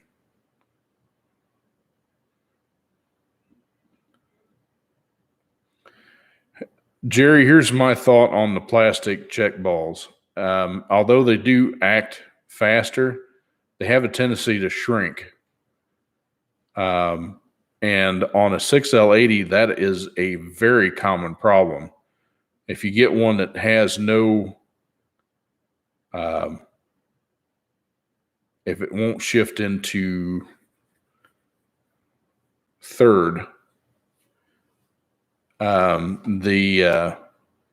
most of the time you take the valve body apart and one of the check balls will be stuck in the valve body or in the space separator plate. And that's a problem that they had. Those things will shrink. In fact, one of the guys at work has got a 99 or 2000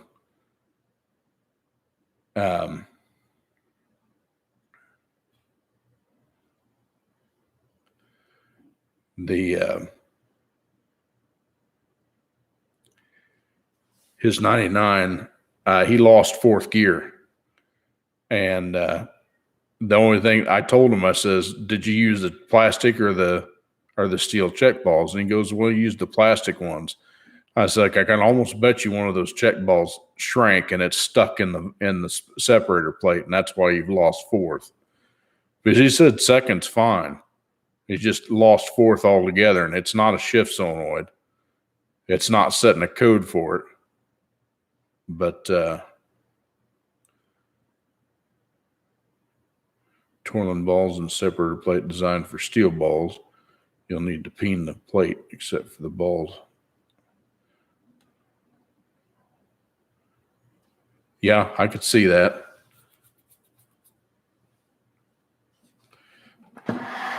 Let's see if I can get Foxy back out here.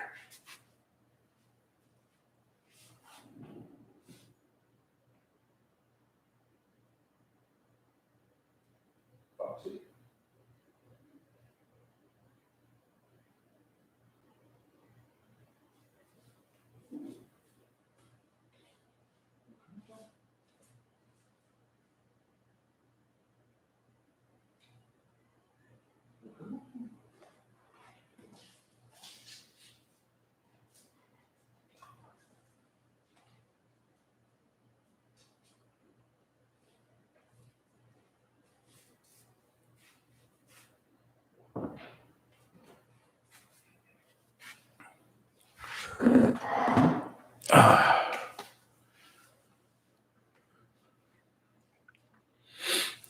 I've never heard them called Torlon. Are those the brown ones?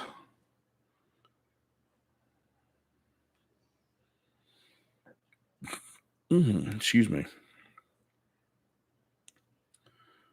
Like I said, I've never heard any of them call them Torlon. Oh, that's the material.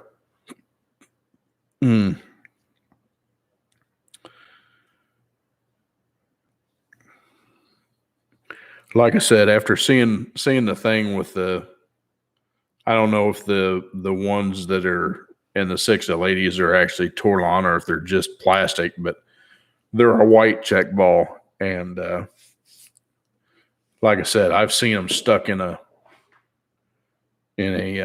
hole before because it shrank. In fact, I had one that came in from the factory. And there was actually an extra check ball in the valve body, and it made the thing shift funny. And I don't know how it got in there, because I don't think the tranny had ever been in there, or been out. So I think it was probably there from the factory, which was kind of strange.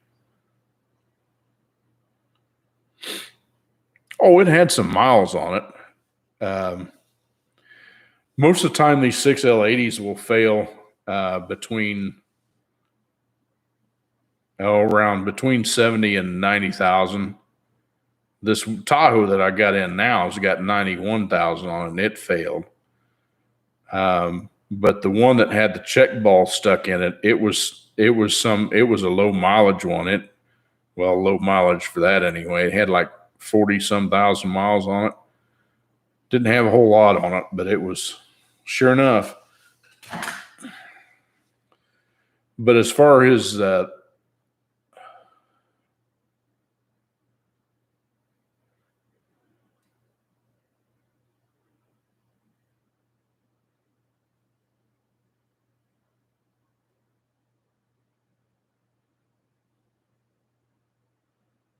would make sense. You wouldn't need it in there because it doesn't use it anymore.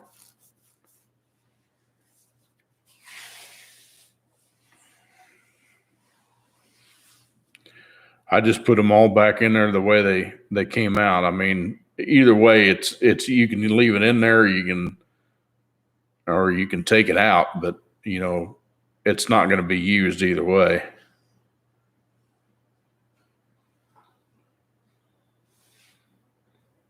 The ball will just kind of float around in there and do absolutely nothing. Just hang out and enjoy the show.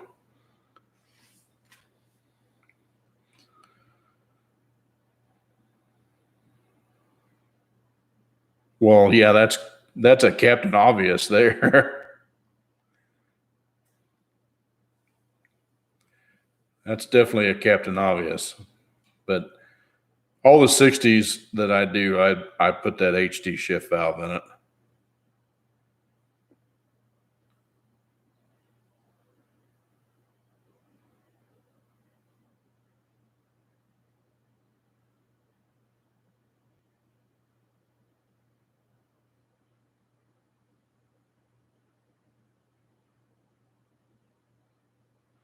Yeah, if you don't, if you leave that one out of the bathtub, you won't get a shift. And you'll wonder, what the hell did I do? Because it's there for a reason.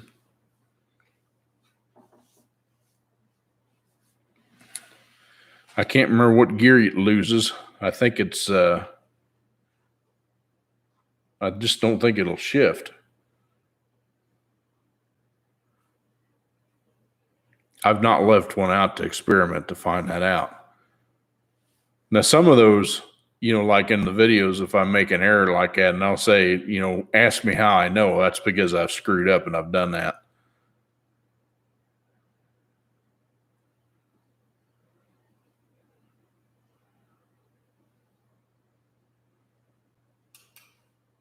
Well, that's what I was saying. I've not had that. I've not left that one out to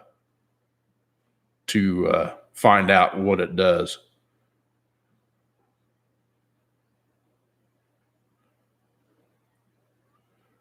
Oh, so you got a homemade trans brake, basically. That's pretty cool. I had a 8L45 in a Colorado do that, except it would go in reverse, but as soon as you put it in any forward gear, it was it didn't move. It acted like it had a huge stall converter in it. Turns out it somehow it spun the clutches on the hub and welded itself together, so it had reverse only. Put it in reverse, it'd go in reverse. Put it in neutral, it'd go in reverse. Put it in drive, it didn't do nothing.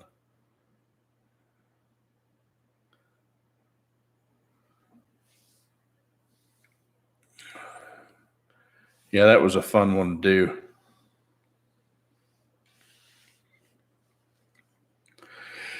I like finding new stuff. I mean, because that's, excuse me, that's how you learn. I mean, anytime you quit seeing new stuff like that is the day that you need to quit. I mean, if you can't learn something new out of it, be optimistic, keep an open mind. Don't have the thought that you know everything, because I sure as hell don't know everything.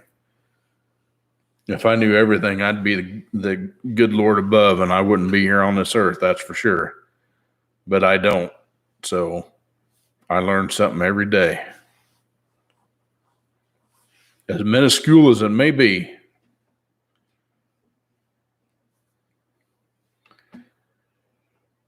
Oh, goodness gracious, great balls of fire.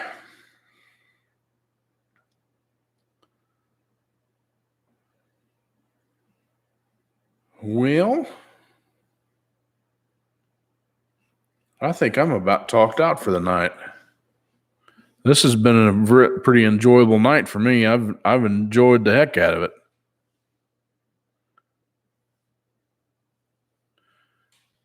Oh, absolutely. I never even thought that to begin with.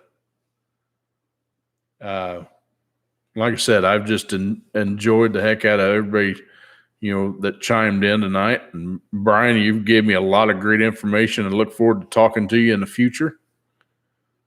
But yeah, I'll probably put a poll out there, see how many of y'all want to see a 6L80 tear down. And if I get enough good response to it, then I'll tear one down online so you guys can see it, and I'll explain what fails and why, which most of you already know. But like I said, I'll put a poll out there and see what kind of results I get. Oh, excuse me. Just do it, huh? Well, like I said, I can tear it down, but I probably won't have the parts to actually rebuild it and put it back together. But I can at least show you. Oh, you know what? There is. I got to show you this. You really get a kick out of this one.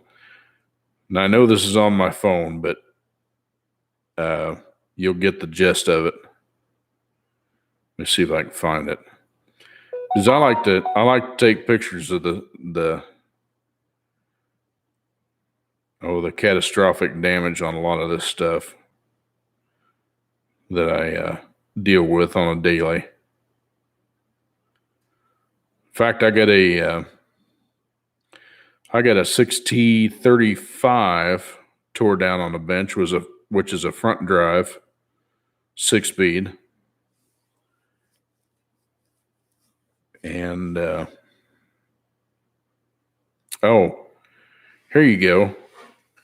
I'll show you this one real quick. That 8L45 that I was just telling you about.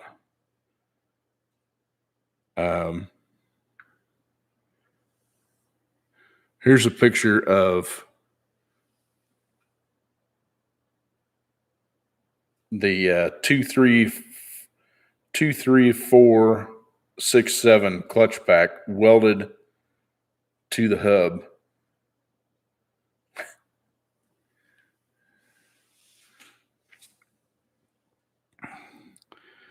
But let me see if I can find this. You'll really appreciate it. Brian, you'll definitely appreciate this because you've been in one too. Let me find it here real quick.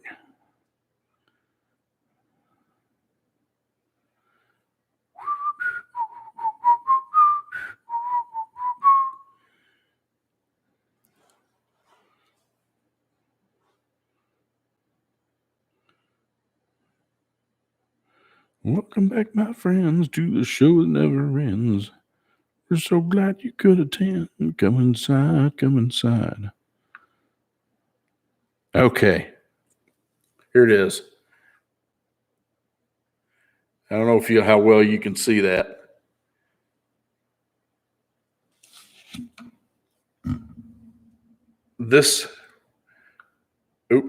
That right there is what's left of a solenoid. This is a, here you go. That's the inside of a 6L80 and a half-ton truck that the guy towed it in, here's another picture, towed it in 4 low behind his RV from St. Augustine up to our dealership. There's another picture of it. There's the drain pan underneath of it. And he'd got it so hot. That's the TCM and everything hanging off the bottom of it. The valve body's still there, but the TCM is completely melted off the back. This one he had gotten so hot that it actually melted. Here's a picture. It actually melted the harness on top of the transmission.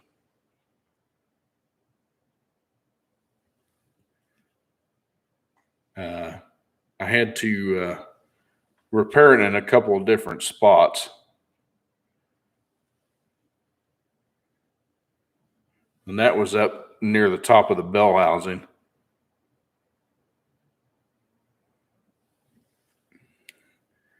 It was pretty bad. And the stink, oh my goodness.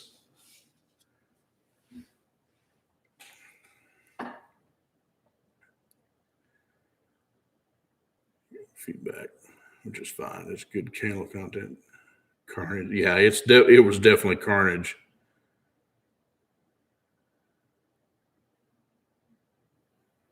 Yeah, it melted the Tecum. I mean, it was for sure. It melted the Tecum. I mean, the truck wouldn't start when I come in, and of course, I told him, I says, you know, you're gonna have to turn this into insurance because I mean, it cooked the fluid in the transfer case too bad.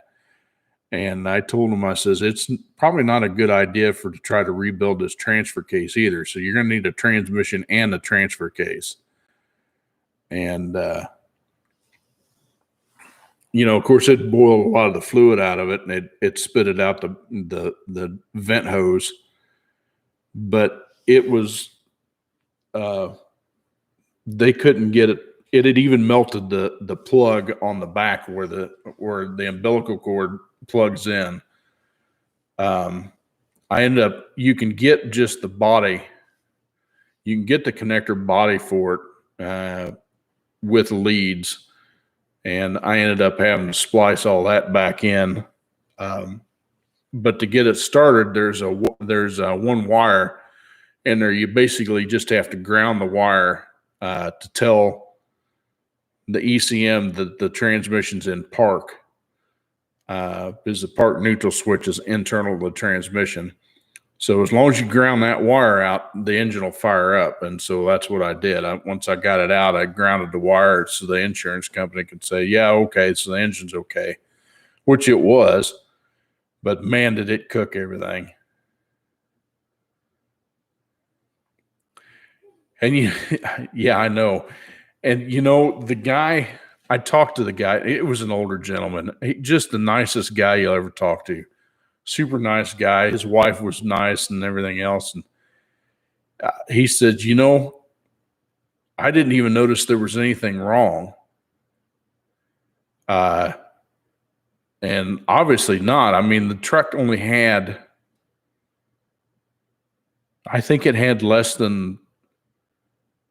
like 24,000 miles on this truck. But you can tell he'd been drugging it because the tires were almost half gone. I mean, the thing had to have been smoking, but he didn't see any of that. And I don't know if anybody told him about it either, but I mean, it was, holy cow, that thing got hot. That's all I can say is it got really hot. And he thought, and they thought that they had put that thing in neutral, put the transfer case in neutral, but they didn't get it there, obviously. And it just, holy cow. That was a trip. That really was a trip. I I had never seen that before. Yeah, you do. And the ones that they want you to warn you because of something like that they've done, which some things you just can't. I mean, there's just no way. And they but I'm like, sorry. I mean, that's negligence right there. When I had my shop, I had a gal that had a Cadillac CTS she brought to me. It was an '04. And she brought it to me and she says, it won't run. I need to get it running. I says, okay. It had the high feature V6 in it, which is the 3.6 liter. And of course, you crank it and you automatically know when you crank it, it doesn't have compression. Have a good night, Jerry. Thanks for sticking around. But this car it didn't have a lot of miles on it. But anyway, when you crank it over, if you've worked on enough of these high feature V6s, when they jump time, they cause some damage, which it did. I mean, it bent all 6 of the intake valves on the head that had the broken chain or slip chain. And so anyway, I had the one head was damaged beyond repair. It had ate into the aluminum and it had been slapping, the chain had been slapping so long that it wore a hole in the oil galley of the head. And so that's what happened. So it lost oil pressure and there you go. So anyway, I found a head. Now, this is when I was up there in Missouri. I found a head down here in Clearwater because it was a unique year. It was a 1 year only head that they used it. And they found one, reconditioned it and sent it up there. And I sent the other one off while I was waiting to it. They had a local head shop down in Kansas City that was just fantastic, called Nolan Cylinder Head Service.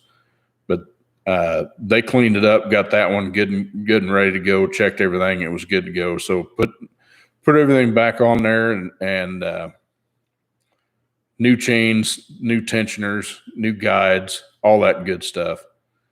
And put it all back together. Thing ran like a top. I mean, it was great and ran really good. Well, anyway, no, it's not actually on Nolan Road, believe it or not. It's down off of Cherry Street downtown Kansas City. The name is kind of deceiving.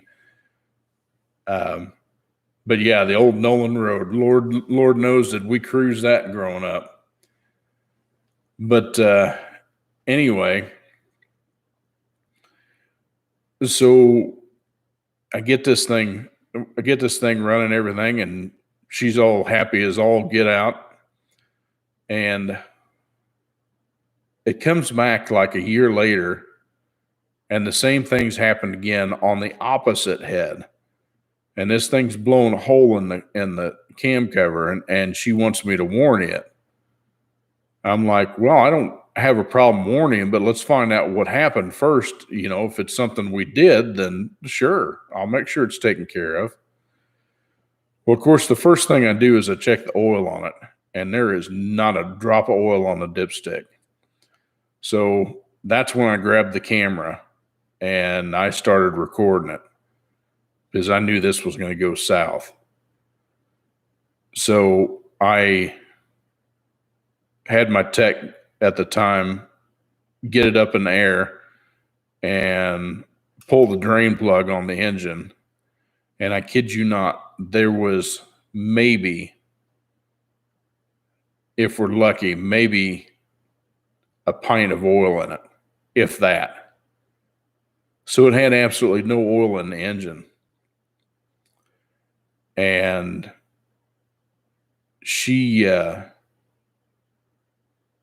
I told her, I says I wasn't going to fix it because it's due to negligence. So And, you know, it doesn't cover if you don't check your oil. I mean, you have to check your oil. I mean, it's just all there is to it. If you own a car, you need to check your oil. So needless to say, I got taken to small claims court, and she sued me. And she had a female judge that was on her side, thought I was out to screw her, and I lost the case. And so I'm like, no, this ain't happening. So I turned around and I got a different attorney, and I appealed it. Well, this time I had a much better attorney, and I had a male judge, which that shouldn't make any difference. It really shouldn't. But I think the female one was a little biased because she was a woman, and I don't play those games. I just don't. It doesn't have anything to do with race, gender, none of that. It doesn't matter to me. What matters is whether or not it was something that I did, negligence on somebody else's fault. If I screwed up, I'm going to tell you right now, I'm going to fix it. You know, if it's something I did, just like I did with the 4L80 that I did. I mean, the 4L80, I don't know if it was something I did, but I can't prove it otherwise. So I'm going to take care of it, and I'm going to make sure that it's right, and down the road it goes. You know, it may cost me a little bit out of pocket, but you know, hey, it is what it is. But if it was something that I legitimately screwed up on that car, I would have fixed it. Whatever it took, I would have fixed it. But on this particular instance, it wasn't. But anyway, I appealed the case, and I won the case the second time, and she was ordered to repay everything that she took from me. They actually garnished my bank account, my business bank account, caused a whole lot of financial grief in there. And I should have gone after it a little bit, pursued it a little further, because I mean, she caused a lot of damage to me as a reputation, financially and everything else, but I didn't. I don't know. I'm not one of those cruel guys. I never been raised that way. But anyway, so yeah, that went on down the road, and I finally got reimbursed. And, but by then I think she told about half the town of Raymore what a crappy thing I did.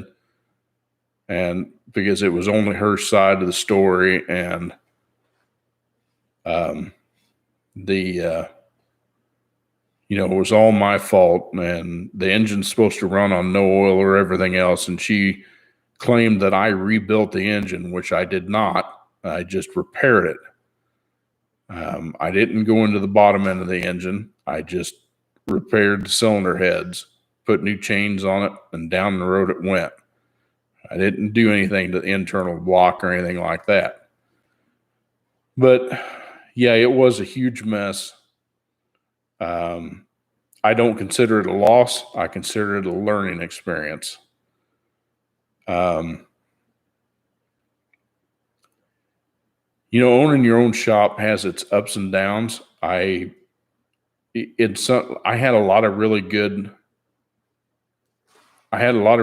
customers, but I had some that were just out for blood, wanting to get in every last cent you had, and you were always the bad person. And to answer your question, Brian, on those first years of those those high feature V6s, they had an oil consumption problem with the piston rings. And hers was one of them that never got addressed from the factory. So the thing constantly burned oil. It didn't have a drop of oil on the bottom side of the engine. There was no leaks on it anywhere. And she even admitted that when she changed the oil, the only thing she did was added oil to it. She didn't change the filter. It still had the original filter in it, 10,000 miles on it. She had the original filter in it that I put in there when I repaired the engine. So the only thing she did was supposedly add oil, and it never got done. But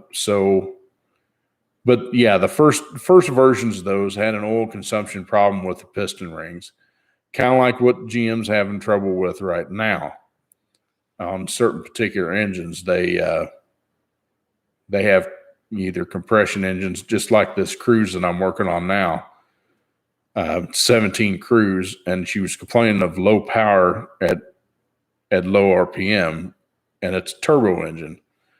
Well, it wasn't burning oil, but it was weak, and it stumbled a little bit. It has a transmission problem too.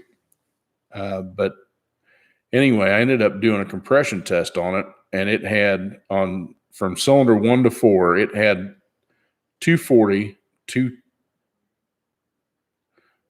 210, 200, and 190, relatively speaking.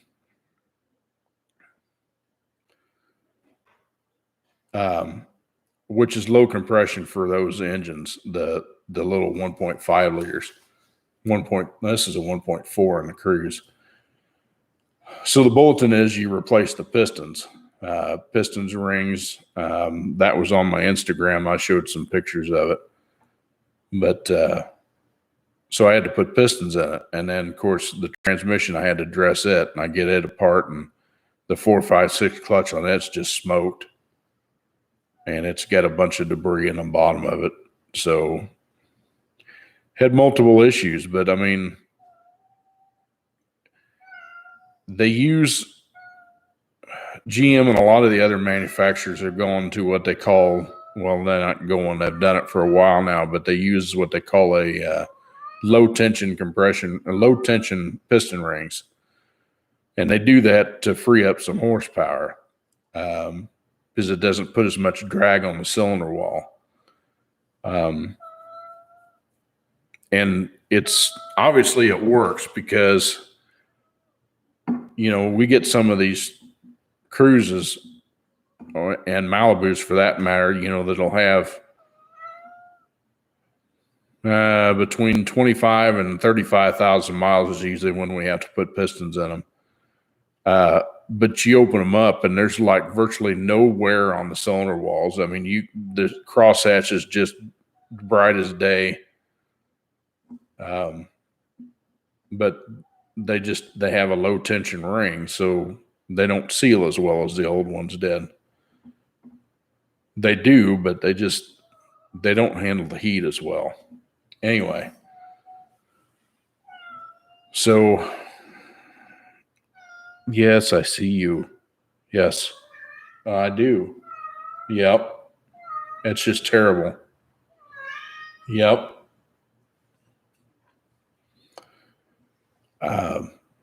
So yeah, it's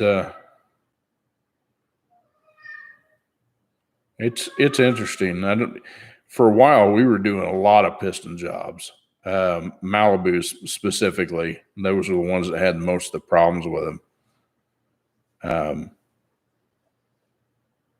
it's kind of funny. They used to, like, if y'all remember the old Cadillac CTS, or not CTS, STS and DeVille's and stuff like that with a North Star, it said right on the inside of the fuel door, premium fuel only, on the first ones. And then they kind of moved it to the back, premium fuel recommended.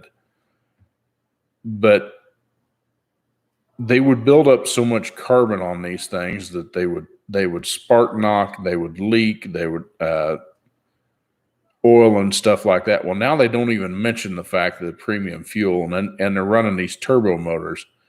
But if you look in the owner's manual, it says it says premium fuel recommended.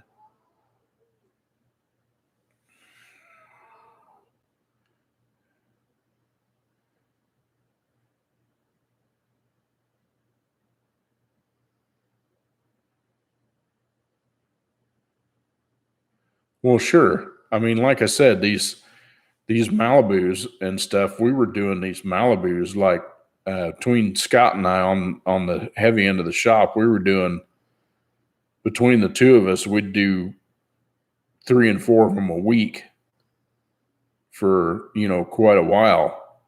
And the thing is the bulletin states that you're supposed to look at the piston, or you're supposed to look at the cylinder wall. And if the cylinder wall has got a score in it deep enough that you can feel it with your fingernail, you don't put pistons in it. You replace the engine.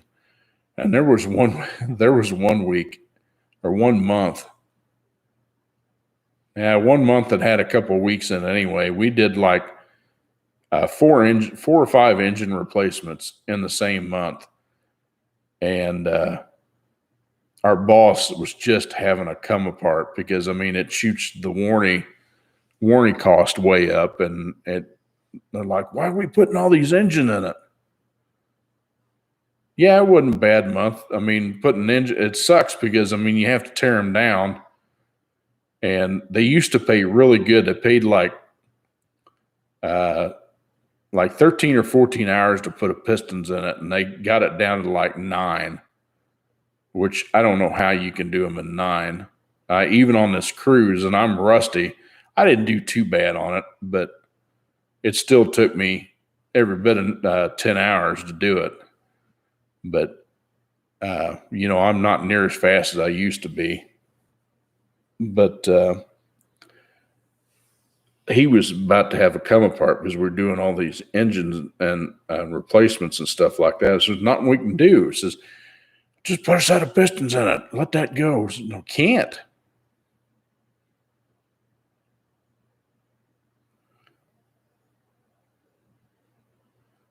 Yeah, all the manufacturers are dropping the times.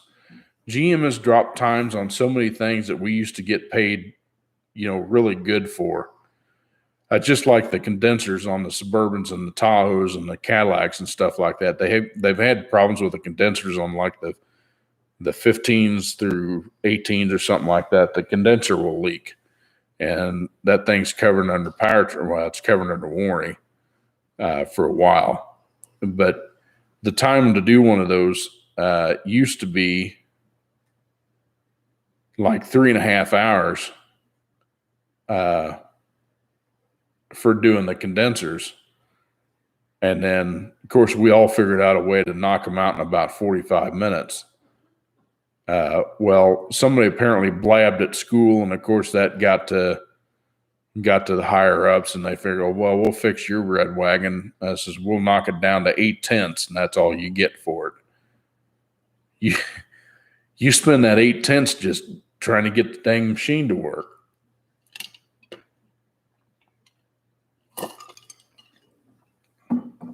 That is if it's a 1234 system. If it's a 134, it's not too bad. But yeah, it's crazy.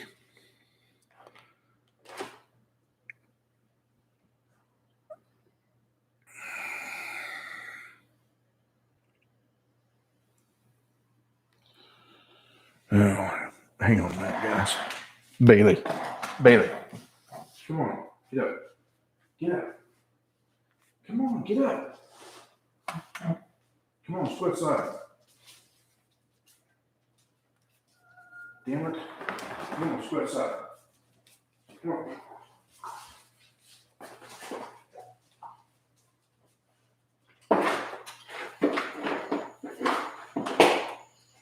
Come on, Bailey.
Sorry about that.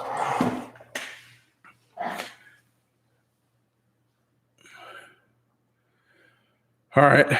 Well, I had to get the kids out.